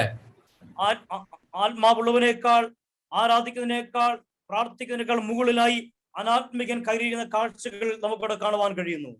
और यहाँ पे आत्मिक व्यक्ति से भी ज्यादा, जिसने अभिषेक पाया है उससे भी ज्यादा, उससे भी ऊंचे स्थान में एक अनात्मिक व्यक्ति वहां पे खड़ा है, बैठा है। ശ്രേഷ്ഠന്മാരായ അപ്പോസ്തലന്മാർ, സഭകൾ സ്ഥാപിച്ച അപ്പോസ്തലന്മാരെ പോലും അംഗീകരിക്കാൻ കഴിയാത്ത അനാത്മികത കൊണ്ട് ആ സഭ നിറഞ്ഞിരിക്കുന്നു. और वहां पे श्रेष्ठ अभिषेक प्रेरितों को भी वो स्वीकार नहीं करते, वैसा एक हालत वहां पे हो रखा है। അവരുടെ വായിലെ വാക്കുകൾ അല്പം പോലും ദൈവഹിതമുള്ളതായിരുന്നില്ല. उसके मुंह से जो कुछ शब्द निकलता था वो बिल्कुल भी परमेश्वर की योजना के अनुसार नहीं था। ആത്മീയരെല്ലാം ഭയപ്പെടുത്തി നിർത്തിയ ഒരു സഭയായി അതിനെ കാണുവാൻ കഴിയുന്നുണ്ട്. बाकी सब लोगों को वो डरा कर अपने कब्जे में खड़ा रखता था। നന്മ ചെയ്യുന്നവരെല്ലാം മറ്റു സഭകൾ അന്വേഷിച്ച് പുറത്തേക്ക് പോകുന്ന കാഴ്ചകൾ കാണുന്നു. और यहाँ पे हम देख पाते हैं कि जो कुछ अच्छे कार्य करने वाले लोग थे, वो लोग जो है दूसरे अच्छे अच्छे कलीसियाओं को ढूंढ कर चले जाते थे. വളരെ ദുഃഖമുള്ള, വളരെ വേദനയുള്ള ഒരു കൂട്ടായ്മയായിട്ട് നമുക്ക് ഈ സഭയെ കാണുവാൻ കഴിയുന്നു. बहुत ही दुख से भरा हुआ, बहुत ही दर्द से भरा हुआ इस कलीसिया को हम देख पाते हैं. ഇവിടെ ഗായോസിനോടും ദെമോത്രിയോസിനോടും യോഹന്നാൻ പറയുന്നത് എന്താണ്? നിങ്ങൾ അവിടെ വിട്ട് ഓടിപ്പോകണമെന്നല്ല, നിങ്ങൾ അവിടെ നിൽക്കുക, നന്മയെ അനുഗ്രഹിക്കുക, ദൈവത്തിന്റെ പ്രവൃത്തികൾ സംഭവിക്കുവാൻ പോകുന്നു. और गायोस से और दिमोत्रियोस से योहन्नान जो कहते, इस पर ऐसा नहीं कहता कि तुम वो कलीसिया छोड़कर चले जाओ, परंतु योहन्नान इस प्रकार कहता है कि तुम्हें वहीं पे रहना है, वहीं पे रह के परमेश्वर का कार्य करना है और तुम्हें भली बातों को करना है. ദൈവമക്കളെ, ഏത് കാലഘട്ടങ്ങളിലും ദൈവസഭയെ തകർക്കുവാൻ വേണ്ടി സാത്താൻ ശ്രമിച്ചുകൊണ്ടേയിരിക്കും. मुझे सुनने वाले प्रिय लोगों, हर समय शैतान परमेश्वर के कलीसिया को नाश करने के लिए एक कोशिश करता रहता है. എന്റെ വാക്കുകളും ചിന്തകളും പ്രവൃത്തികളും ഇടപാടുകളും ദൈവസഭയ്ക്ക് നന്മയാണോ പരാജയത്തിന് കാരണമായി തീരുകയോ എന്ന് നമുക്ക് നമ്മളെ തന്നെ ശോധന ചെയ്യുവാൻ കഴിയണം. मेरा बोलना, मेरा व्यवहार, मेरा सोचना समझना परमेश्वर के कलीसिया के अंदर मेरा व्यवहार है, वो सब कुछ मेरे आत्मिक जिंदगी के लिए अच्छा है, मैं आत्मिक जिंदगी में आगे बढ़ता हूं कि नहीं करके हमें अपने आप को परख कर देखना है. കൊടുക്കുവാനും താഴുവാനും സമർപ്പിക്കുവാനും മനസ്സുള്ള ചില ഗായോസുമാർ ആ സഭയിൽ ഉണ്ടായിരുന്നു.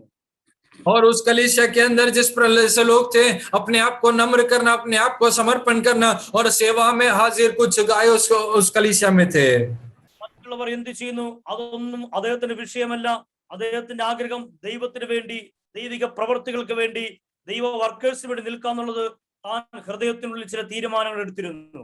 बाकी लोग क्या करता है, क्या करते हैं, कैसे करते हैं, वो कुछ भी उसके लिए कोई विषय नहीं था, परंतु परमेश्वर के हुजूरी में नम्र रहकर परमेश्वर के लिए भली बातों को करना वो चाहता था. തന്റെ ആഗ്രഹം മുഴുവൻ ദൈവ പ്രവർത്തികൾ തന്നെ കൂടി സംഭവിക്കണം എന്നുള്ളത് മാത്രമായിരുന്നു. उसका इच्छा पूरा ऐसा ही था कि परमेश्वर का कार्य, परमेश्वर की इच्छा उसके द्वारा पूरा हो जाए. ആത്മികമാർ വാഴുന്ന ആ കാലഘട്ടത്തിലും ഈ ഗായോസിനോട് ദൈവത്തിന്റെ ആത്മാവ് പറയുകയാണ്, നീ സത്യത്തിൽ നടക്കുന്നെന്ന് അറിയുന്നതിൽ ഞാൻ സന്തോഷിക്കുന്നു. अनात्मिक लोग बहुत थे, फिर भी यहाँ पे परमेश्वर के लिए स्थिर रहकर परमेश्वर के लिए कार्य करने वाले उस गायोस को परमेश्वर की आत्मा इस प्रकार एक वाणी संदेश देता है कि तू वहां पे स्थिर रहा है, इसलिए मैं खुश हूँ, आनंद हूँ. 11 വാക്യത്തിൽ പറഞ്ഞ പ്രിയനെ, നന്മയല്ലാതെ തിന്മയൊന്നും അനുകരിക്കരുത്. इसलिए 11वीं कलम में लिखा है, हे प्रिय लोगों, बुराई के अलावा बुराई को छोड़ो और अच्छी बातों को कर लेना. തിന്മകൾ അനുകരിക്കുവാൻ, തിന്മയിൽ വീണുപോകുവാൻ, തിന്മയോട് കൂട്ടുചേരുവാൻ ഒത്തിരി അവസരങ്ങൾ ആ സമയത്ത് അവിടെ ഉണ്ടായിരുന്നു. वो समय में वहां पे बहुत सारे मौका ऐसा था, बहुत सारा मौका ऐसा आया था कि बुरी बातों में, बुरे चाल चलन में फंस सकते थे. ഗായോസ് ഒരു ചെറിയ ഗ്രൂപ്പിന് കൂടിയായിരുന്ന ഒരു മൈനോറിറ്റി ഗ്രൂപ്പാണ്. കാരണം സഭയെ നിയന്ത്രിക്കുന്ന അപ്പോസ്തലന്മാരെ കൂട്ടാക്കാത്ത, ദൈവപ്രവൃത്തിക്ക് ഏൽപ്പിച്ചുള്ള വലിയൊരു ഗ്രൂപ്പാണ് അവിടെ ഉണ്ടായിരുന്നത്. वहां पे एक बड़ा एक झुंड लोग जो गायोस के विरुद्ध खड़े थे, ऐसा एक झुंड जो प्रेरितों को स्वीकार नहीं करते, ऐसा एक झुंड परमेश्वर का आदर, परमेश्वर का भाई नहीं मानते, वैसा एक बड़ा एक झुंड वहां पे था. ദൈവങ്ങളെ നോക്കണം, അവിടെ ഒരു ചെറിയ ഗ്രൂപ്പ് ആണെങ്കിലും അവർ സത്യത്തിൽ മാത്രം നടക്കുവാൻ, ദൈവത്തോട് മാത്രം ചേർന്നിരിക്കുവാൻ, ദൈവഹിതം മാത്രം ചെയ്യുവാൻ അവർ എപ്പോഴും തീരുമാനമെടുത്തിരുന്നു. और वहां पे एक छोटा सा एक झुंड था, फिर भी उन लोग कभी हार नहीं माने, उन लोगों ने कभी टुकराया नहीं, इनकार नहीं किया, फिर भी उन लोग जो कार्य करते थे उसी कार्य में स्थिर रहकर परमेश्वर के लिए और आगे वो स्थिर बढ़ते रहे. അവിടെ ഗായോസിന്റെ വാക്കുകളിൽ ദൈവഹിതമല്ലാത്ത ഒന്നും കടന്നു വരുവാൻ അവൻ ആഗ്രഹിച്ചില്ല. और गायोस की जिंदगी में परमेश्वर की इच्छा के विरुद्ध कोई भी कार्य करने के लिए उसने नहीं चाहा. സത്യത്തിൽ നടക്കുവാൻ തീരുമാനമെടുത്ത വ്യക്തിയായിരുന്നു. उसने सच्चाई में चलने के लिए उसने निर्णय लिया था. അവന്റെ ആത്മാവ് ശുഭമായിരിക്കുന്ന വ്യക്തിയായിരുന്നു. उसके आत्मा, उसके दिल से शांत थी. ദൈവമക്കളെ, ഞാനൊരു കാര്യം വേഗത്തിൽ ഓർപ്പിക്കട്ടെ. ഇത്രത്തോളം പ്രയാസമുള്ള സഭയിലും ഗായോസിന്റെ ആത്മാവ് ശുഭമായിരിക്കുകയായിരുന്നു. और इतना सब कुछ होने के बावजूद भी गायोस की जो आत्मा थी वो शांत थी. അവര് ശരിയല്ല, ഇവര് ശരിയല്ല, അവരെങ്ങനെയാണ്, ഇവരെങ്ങനെയാണ്, ഇങ്ങനെയൊക്കെ പറഞ്ഞുകൊണ്ടിരുന്നാൽ നമുക്കൊരിക്കലും മുൻപോട്ട് പോകുവാൻ കഴിയത്തില്ല. ഇത്ര കലുഷിതമായ അവസ്ഥയിലും ഗായോസിനെ കുറിച്ച് പറയുകയാണ്, പ്രിയനെ നിന്റെ ആത്മാവ് ശുഭമായിരിക്കുന്നത് പോലെ അവൻ ഒരു ടെൻഷനുമില്ല, അവന്റെ ആത്മാവ് ദൈവത്തോട് എപ്പോഴും ചേർന്നിരിക്കുന്നതായിരുന്നു. और इतना सब कुछ कलीसिया में हो रहा था, ये सब कुछ परेशानियां में से गुजर रहा था, फिर भी यहाँ पे जो गायोस है उसके बारे में दूसरे कलम में लिखा है, जैसे तेरी आत्मा उन्नति कर रही है वैसे तू भी सारे बातों में सब बातों में उन्नति कर. നമ്മുടെ മനസ്സൊന്നിനെ കുറിച്ചും കലങ്ങിപ്പോകരുത്, ഒന്ന് കണ്ടും കലങ്ങിപ്പോകരുത്, ഒരു പ്രശ്നത്താലും കലങ്ങിപ്പോകരുത്. എപ്പോഴും ദൈവത്തിൽ സ്ഥിരതയോടെ ഇരിക്കുവാൻ കഴിയണം. हमारा मन जो है कभी भी थक नहीं जाना चाहिए, कभी भी निराश नहीं होना चाहिए. ये सारे बातों में परमेश्वर के सामने अपने आप को हमें स्थिर रखना है. രണ്ട്, ഇവന്റെ വീട്ടിൽ വരുന്നവർ ഇവനെ പോലുള്ളവരായിരുന്നു. और दूसरी बात, इसके घर में जो लोग आते हैं वो इसके समान लोग थे. ഗായോസിന്റെ സ്വഭാവമുള്ളവരാണ് ഗായോസിന്റെ വീട്ടിൽ വന്നുകൊണ്ടിരുന്നത്. गायोस के समान स्वभाव रखने वाले लोग गायोस के घर पे आते थे. ഇവര് വന്നിരുന്ന് എന്തൊക്കെയായിരിക്കും സംസാരിക്കുന്നത്? अब ये लोग बैठकर क्या बात करते होंगे? ഞാൻ ആ വാക്യം വീണ്ടും റിപ്പീറ്റ് ചെയ്യട്ടെ. യഹോവ ഭക്തന്മാർ തമ്മിൽ തമ്മിൽ സംസാരിച്ചു, യഹോവ ശ്രദ്ധ വെച്ച് കേട്ടു. और यहाँ पे तीसरे कलम में इस प्रकार लिखा है कि यहोवा भक्त लोग मिलकर जब बात किया तो यहोवा ने कान खोल कर सुना. നമ്മള് രണ്ട് വ്യക്തികളുമായി കൂടിയിരിക്കുമ്പോൾ നമ്മൾ എന്ത് സംസാരിക്കുന്നു അതൊക്കെ ദൈവത്തിന് പ്രാധാന്യമുള്ള കാര്യമാണ്. और हम जब 2 या 3 लोग मिलकर जब हम बात करते हैं तो हम क्या बात करते हैं वो सबसे महत्वपूर्ण है परमेश्वर के लिए. രണ്ട് വ്യക്തികൾ കൂടിയിരിക്കുമ്പോൾ മൂന്നാമത്തിന്റെ കുറ്റമാണ് പറയുന്നതെങ്കിൽ അവന്റെ കുടുംബത്തിൽ ദൈവദൂതന്മാർക്ക് നിൽക്കുവാൻ പോലും കഴിയത്തില്ല. अगर 2 लोग मिलकर तीसरे एक व्यक्ति के बारे में बुराई करते हैं तो उनके घरों के अंदर परमेश्वर के स्वर्गदूत भी वास नहीं करेंगे. അറിവില്ലാത്ത കാര്യങ്ങളെ കുറിച്ച്, ഉറപ്പില്ലാത്ത കാര്യങ്ങളെ കുറിച്ച് ആരോപണമാട്ടെ മറ്റാവട്ടെ ഒന്നും നമ്മുടെ വായിന്ന് പുറപ്പെട്ടു പോലും വരുവാനിടയായി തീരരുത്. और दूसरों के खिलाफ या फिर दूसरों के संबंधित कोई भी बुरे बातों को, बुरे कार्यों के बारे में हमें कभी भी कहना नहीं चाहिए. हमारे मुंह से वैसी बातें नहीं निकलना चाहिए. നമുക്ക് ഉറപ്പും അറിവുമില്ലാത്ത കാര്യങ്ങളെ കുറിച്ച് നമുക്ക് സംസാരിക്കുവാൻ ഇടവരരുത്. जिस बातों का हमें पूरा यकीन नहीं है उन बातों के बारे में हमें कभी भी कुछ कहना नहीं चाहिए. അബ്രഹാമിന്റെ ഭവനത്തിലേക്ക് വന്ന അവന്റെ അതിഥികൾ എന്താണ് സംസാരിച്ചത്? अब्राहम के घर में जो मेहमान आए थे वो लोगों ने क्या बात किया? അവര് ആത്മീക കാര്യങ്ങൾ സംസാരിച്ചു, സന്തോഷകരമായ കാര്യങ്ങൾ സംസാരിച്ചു, അവസാനം ഒരു അനുഗ്രഹവും അവർ കൊടുത്തിട്ട് മടങ്ങിപ്പോയി. वहां पे उन लोगों ने मिलकर, तीनों सब लोगों ने मिलकर आशीष की बातों को किया, खुशी के बातों को किया. उसके बाद जाने से पहले अनुग्रह की बातों को देखकर वो लोग गए. ഞാൻ എങ്ങനെയുള്ള വ്യക്തിയാണോ അതിനനുസരിച്ചുള്ള വ്യക്തികൾ മാത്രമേ എന്റെ കുടുംബത്തിൽ വരികയുള്ളൂ, അതിനനുസരിച്ചുള്ള വ്യക്തികൾ മാത്രമേ എനിക്ക് കൂട്ടുകാരെ ലഭിക്കത്തുമുള്ളൂ. और मैं कैसा एक व्यक्ति हूँ, मैं कैसा हूँ वैसे लोग ही मुझे मेरे दोस्ती में शामिल होंगे. ചില വ്യക്തികൾ കുടുംബത്തിൽ വന്നിട്ട് പോയാല് നമുക്ക് മറ്റുള്ളവർക്ക് ചിലപ്പോൾ ദേഷ്യം തോന്നും. और कई बार जो हमारे घरों में जो लोग आते हैं, शामिल होते हैं, उसके बाद हम उनको जब जाते हैं उसके बाद हमें गुस्सा आता है. ചില വ്യക്തികൾ കുടുംബത്തിൽ വന്നിട്ട് പോകുമ്പോൾ നമുക്കൊരു ദൈവസഭയോടും താല്പര്യം കാണത്തില്ല, ദൈവത്തോടും താല്പര്യം കാണത്തില്ല. कई बार कई लोग जो है हमारे घरों में आकर जब जाते हैं उसके बाद ना तो हम परमेश्वर के साथ संगति रखना चाहते हैं, ना परमेश्वर के कलीसिया के साथ संगति रखना चाहते हैं. നമ്മൾ ഇന്നലെ വരെ ചിരിച്ചും സന്തോഷവും നല്ല വർത്താനം പറഞ്ഞ വ്യക്തികളോട് ഇന്ന് നമ്മൾ മിണ്ടാതാകും. और कल तक जिससे हम अच्छी तरह खुशी और आनंद के साथ हम बात करते थे, हंसी मजाक के साथ हम बात करते थे, उनसे आज हम बात नहीं करेंगे. സ്വഭാവമല്ല, ഇതൊരു ആത്മാവാണെന്ന് മനസ്സിലാക്കണം. तो ये समझना है कि ये एक पाप है करके हमें समझना है. This is not a character, this is spirit, it is an unclean spirit. और ये जो है एक कैरेक्टर नहीं है परंतु ये दुष्ट आत्मा का सामर्थ्य है. ചില വ്യക്തികളിൽ വ്യാപരിക്കുന്ന ദുരാത്മാവ് നമ്മുടെ മേൽ സ്വാധീനം ചെലുത്തുവാൻ ശ്രമിക്കുന്നതാണ്. और कुछ लोगों के अंदर जो दुष्ट आत्मा का शक्ति, दुष्ट आत्मा का सामर्थ्य वो हमारे ऊपर हकीम करना चाहता है. അതുകൊണ്ട് നമ്മൾ എപ്പോഴും ദൈവകൃപയിൽ നിലനിൽക്കുവാൻ കഴിയണം. इसलिए हर समय हमें परमेश्वर की कृपा में स्थिर रहना है. ദൈവത്തിന്റെ പരിശുദ്ധാത്മാവിന്റെ നമ്മുടെ മേൽ എപ്പോഴും സ്വാധീനം ഉണ്ടാകുവാൻ വേണ്ടി പ്രാർത്ഥിക്കണം. परमेश्वर की आत्मा हर समय हमारे साथ वाद विवाद करते रहे, हमें प्रार्थना करना है। ഒരു കുടുംബത്തിൽ രണ്ട് സ്വഭാവം, ഒരു സഭയിൽ രണ്ട് സ്വഭാവം ഉണ്ടാക്കുവാൻ പിശാച് എപ്പോഴും ശ്രമിക്കുന്ന കാഴ്ചകൾ ബൈബിളിൽ ഉടനീളം കാണുവാൻ കഴിയുന്നുണ്ട്. एक परिवार के अंदर दो स्वभाव, एक कलीसिया के अंदर दो स्वभाव उत्पन्न करने के लिए ये शैतान हर समय कोशिश करता है। हम परमेश्वर के वचन के अंदर आरंभ से लेकर अंतिम तक हम देख पाते हैं। ദൈവത്തിന്റെ മകനായ ആദാമിനുണ്ടായ രണ്ട് കുട്ടികൾ രണ്ടും രണ്ട് സ്വഭാവമായി മാറ്റപ്പെട്ടു പോയി. और आदम से उत्पन्न हुआ दो बेटे, दोनों का अलग अलग स्वभाव। യേശുവിന്റെ കൂടെ നടന്ന ശിഷ്യന്മാരിൽ ഒരുവൻ അവൻ തന്നെ യേശു ഒറ്റിക്കൊടുക്കുവാനിടയായി തീർന്നു. यीशु मसीह के साथ चलने वाले चेलों में से एक चेले ने खुद नहीं यीशु मसीह को दिखा कर दिया। നമുക്ക് ഇതുപോലെ ചരിത്രങ്ങൾ, ബൈബിൾ ചരിത്രം പഠിക്കുമ്പോൾ മുഴുവൻ ഒരേ ഗ്രൂപ്പിൽ രണ്ട് ക്യാരക്ടർ എപ്പോഴും സാത്താൻ കൊണ്ടുവരുന്ന കാഴ്ചകൾ കാണുവാൻ കഴിയാം. और परमेश्वर के वचन में और भी बहुत सारे जगहों में जब हम पढ़ेंगे तो हम देख पाएंगे कि एक ग्रुप के अंदर शैतान दो प्रकार के कैरेक्टर को लेकर आता है। ഒരു സഭയിൽ രണ്ട് ക്യാരക്ടറുകൾ, एक कलीसिया में दो प्रकार के कैरेक्टर है। ഒരു കുടുംബത്തിൽ രണ്ട് സ്വഭാവങ്ങൾ, एक परिवार के अंदर दो अलग अलग विपरीत स्वभाव। എല്ലാം സാത്താന്റെ സാന്നിധ്യം കൊണ്ടുവരുവാൻ സാത്താൻ എപ്പോഴും ശ്രമിക്കുന്നതാണ്. और ये सब कुछ शैतान जो है अपनी उपस्थिति को लेकर आना चाहता है। ഇവിടെ നമുക്ക് വ്യക്തമായ ദൈവത്തിന്റെ ഡിസേണിംഗ് സ്പിരിറ്റ് പ്രാപിക്കുവാൻ കഴിയണം.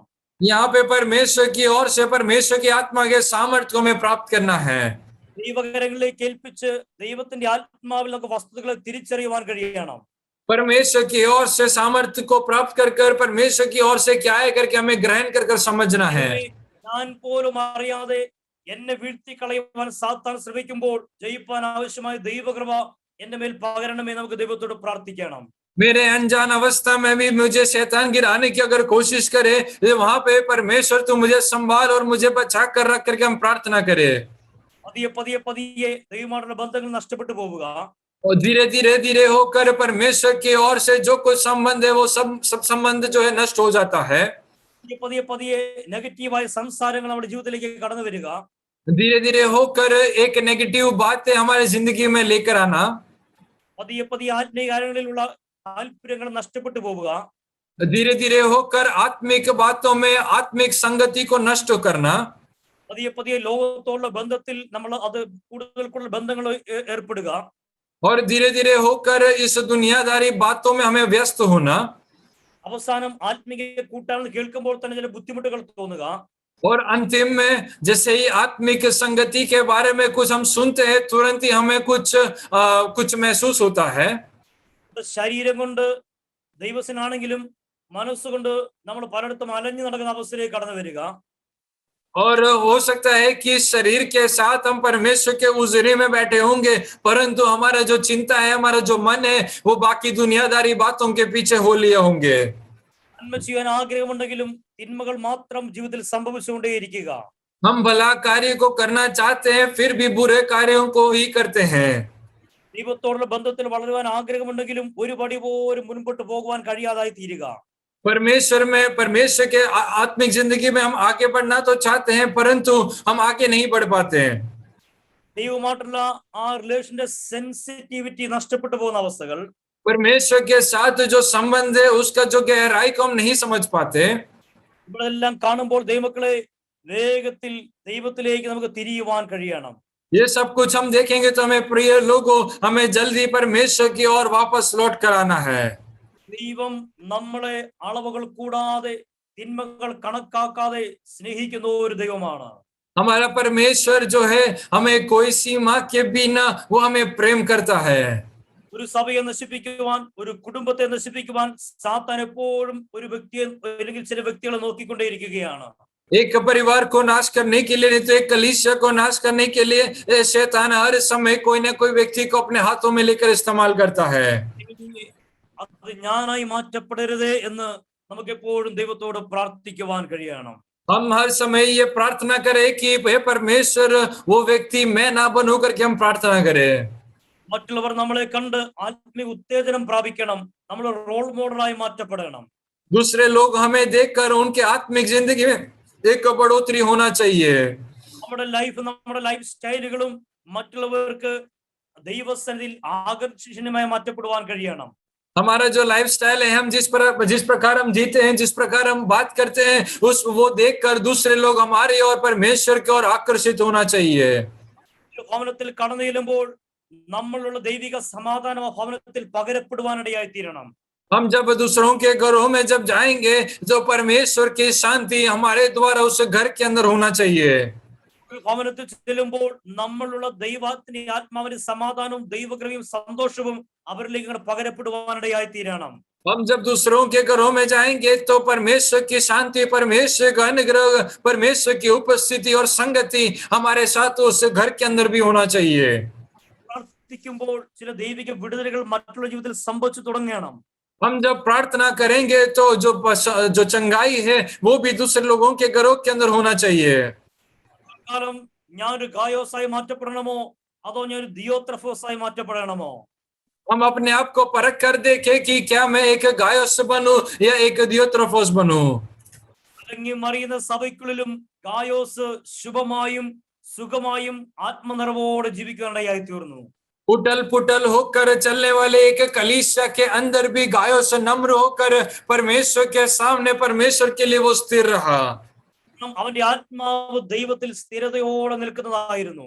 उसकी आत्मा परमेश्वर के हुजूरी में स्थिर रहा। കാര്യം കുറ്റം പറയുവാൻ കഴിയത്തില്ല, ഒരു എക്സ്ക്യൂസിലും പറയുവാൻ കഴിയത്തില്ല. കാരണം ദൈവ സാന്നിധ്യം എന്റെ ഉള്ളിൽ എപ്പോഴും വസിക്കുവാൻ ആഗ്രഹിക്കുന്നു. परमेश्वर के वो किसी के भी विरुद्ध कोई बुरी बात का नहीं कहता था, वो किसी के लिए कोई बुरी बातें सोचता भी नहीं था। उसका कारण ये कि मेरे अंदर परमेश्वर की आत्मा है, वास करती है। ഒരു എക്സ്ക്യൂസുകൾ നമുക്ക് പറയേണ്ട കാര്യമില്ല. കാരണം ദൈവം നമ്മളിലേക്ക്, നമ്മൾ ഇരിക്കുന്ന സ്ഥാനത്തേക്ക്, നമ്മുടെ കുടുംബത്തിലേക്ക് എപ്പോഴും ഇറങ്ങി വരുവാൻ തയ്യാറാണ്.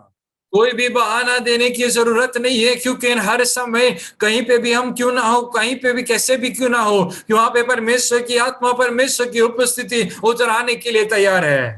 യോഹന്നാൻ സ്നാപകൻ താൻ കൊടുത്ത അനുഗ്രഹത്തിന്റെ വാക്ക് വായിച്ചുകൊണ്ട് നമ്മുടെ ഈ ദൈവിക ചിന്തകൾ അവസാനിപ്പിക്കാമല്ലോ. बपतिस्मा देने वाले യോഹന്നാൻ के कुछ बातों को पढ़कर मैं विषय को समाप्त करना चाहता हूं। Verse 2, പ്രിയനെ, നിന്റെ ആത്മാവ് ശുഭമായിരിക്കുന്നത് പോലെ നീ സകലത്തിലും ശുഭമായും സുഖമായും ഇരിക്കണമെന്ന് ഞാൻ പ്രാർത്ഥിക്കുന്നു. दूसरी कलम को मैं यहाँ पे पढ़ता हूँ।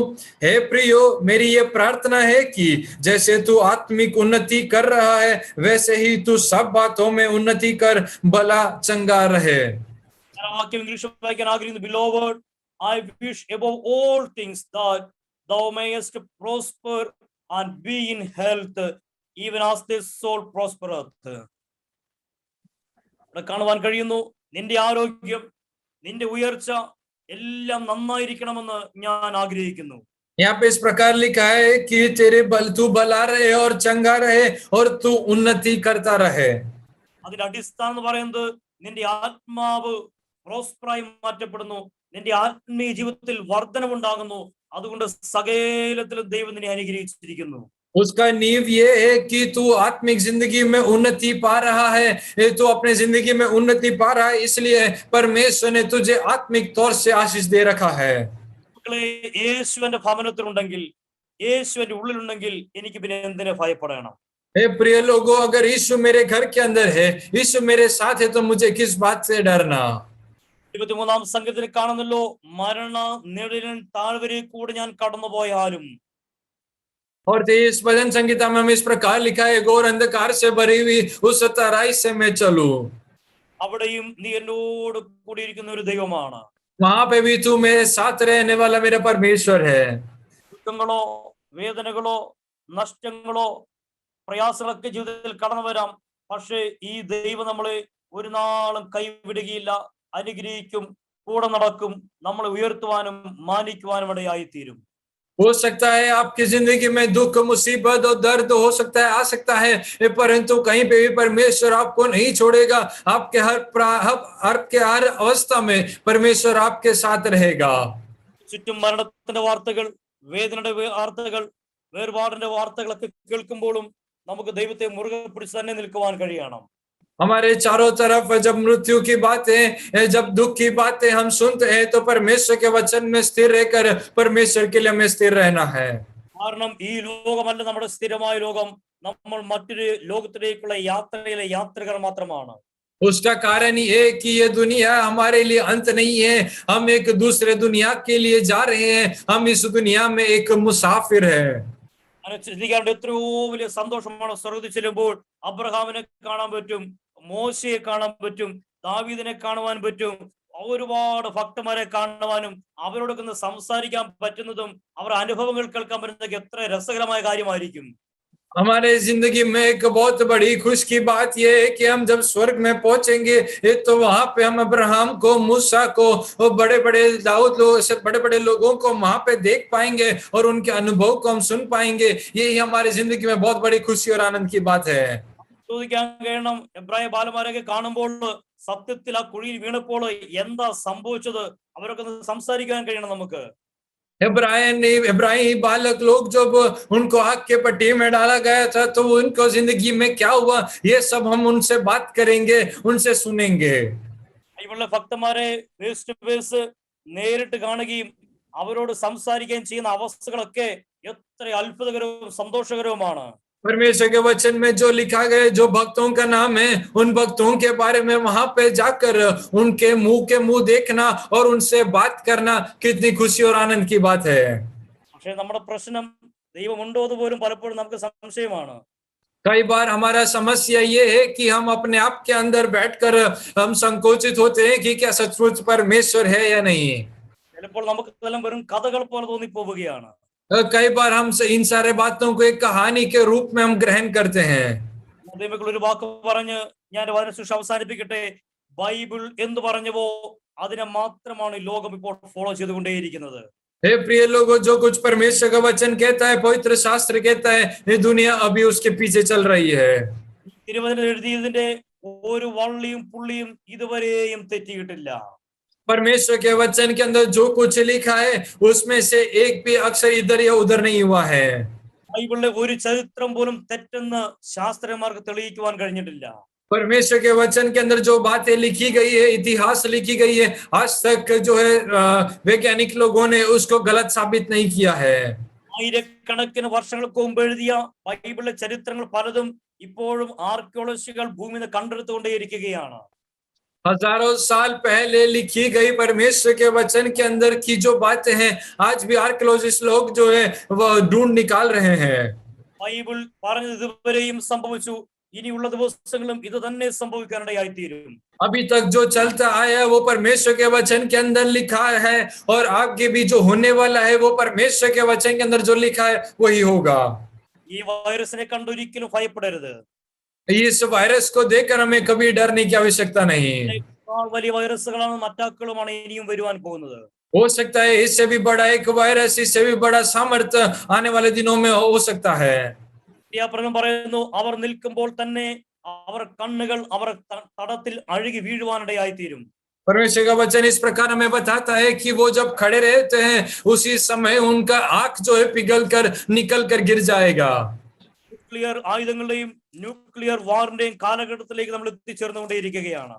न्यूक्लियर हथियारों के उस समय पर हम आ पहुंचे हैं। ഇവിടെയെല്ലാം നമ്മുടെ പ്രത്യാശ എന്താണ്? ജാതി ജാതിയോടും രാജ്യം രാജ്യങ്ങളോടും യുദ്ധത്തിന് കൂടുമ്പോൾ അവിടെ യേശുവിന്റെ മടങ്ങിവരവ് സംഭവിക്കുവാനിടയായിത്തീരും. और यहाँ पे सब हमारी आशा की ये बात है कि जब जाति जाति से और अन्य जाति देश देशों से जब युद्ध करेगा तो परमेश्वर का आगमन काफी निकट है। വരുവാൻ പോകുന്ന കാലഘട്ടങ്ങൾ ഇതിനേക്കാൾ ഭയാനകമാണെന്ന് ബൈബിൾ വളരെ വ്യക്തമായി പഠിപ്പിക്കുന്നു. परमेश्वर का वचन हमें स्पष्ट रूप में ये सिखाता है कि आने वाले दिनों में, आने वाले समय में इससे भी भयानक बातें घटने वाली है।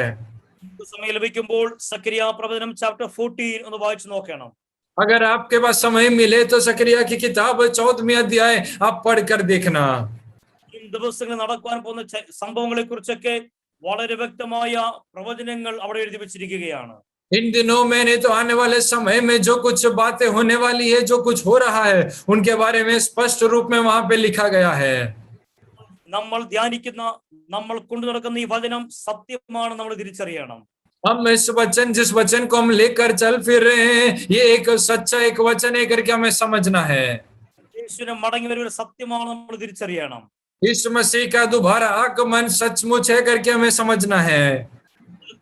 എഴുതിയ എല്ലാം സത്യമായി മാറ്റപ്പെട്ടിരുന്ന കാലഘട്ടമാണത്.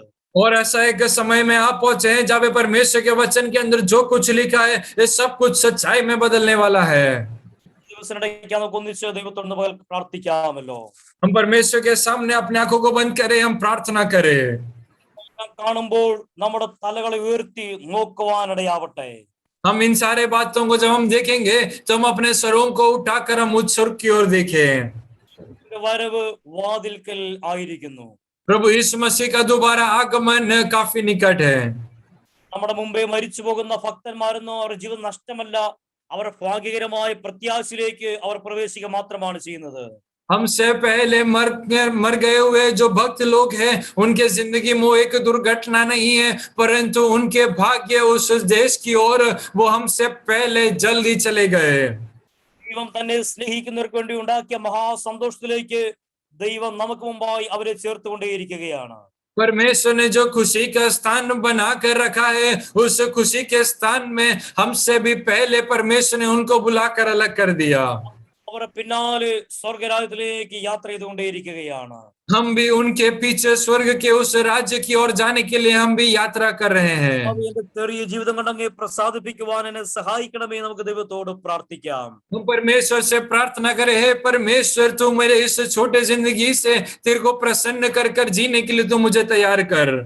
നമ്മുടെ ജീവിതത്തെ ദൈവകരങ്ങളിലേക്ക് നമുക്ക് ഏൽപ്പിച്ചു കൊടുക്കുകയും പ്രാർത്ഥിക്കുകയും ചെയ്യാം. हम अपने जिंदगी को अपने आप को परमेश्वर के हाथों में समर्पण करें और प्रार्थना करें। ജീവിതം വളരെ ക്ഷണികമാണ്. ലോകത്തിന്റെ കയ്പുകൾ, ലോകത്തിന്റെ എല്ലാ തിന്മകളെയും വിട്ടുകളഞ്ഞ് ദൈവത്തോട് കൂടുതൽ ചേർന്ന് നടക്കുവാൻ ഈ ദിവസങ്ങളിൽ എന്നെ സഹായിക്കണമേ നമുക്ക് ദൈവത്തോട് പ്രാർത്ഥിക്കാം. हम परमेश्वर के सामने प्रार्थना करें कि समय बहुत कम है, परंतु इस दुनिया के सारे बातों को छोड़कर परमेश्वर के पीछे हो लेने के लिए और परमेश्वर के राज्य के बढ़ोतरी के आगे बढ़ने के लिए परमेश्वर तू मुझे तैयार कर हम प्रार्थना करें। ഒരുങ്ങുകയും തയ്യാറാകുകയും മടങ്ങി വരികയും ചെയ്യേണ്ട കാലഘട്ടമാണത്. अभी ऐसा एक समय में हम आ पहुंचे जहाँ पे हम अपने आप को तैयार करना है और लौट कर आना है।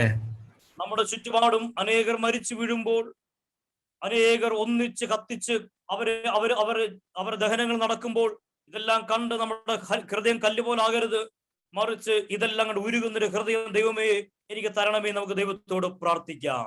हमारे चारों तरफ जब हम दुख की खबर सुनते हैं या फिर और किसी के मृत्यु का जब हम खबर सुनते हैं तो हमारा दिल कठोर नहीं होना चाहिए।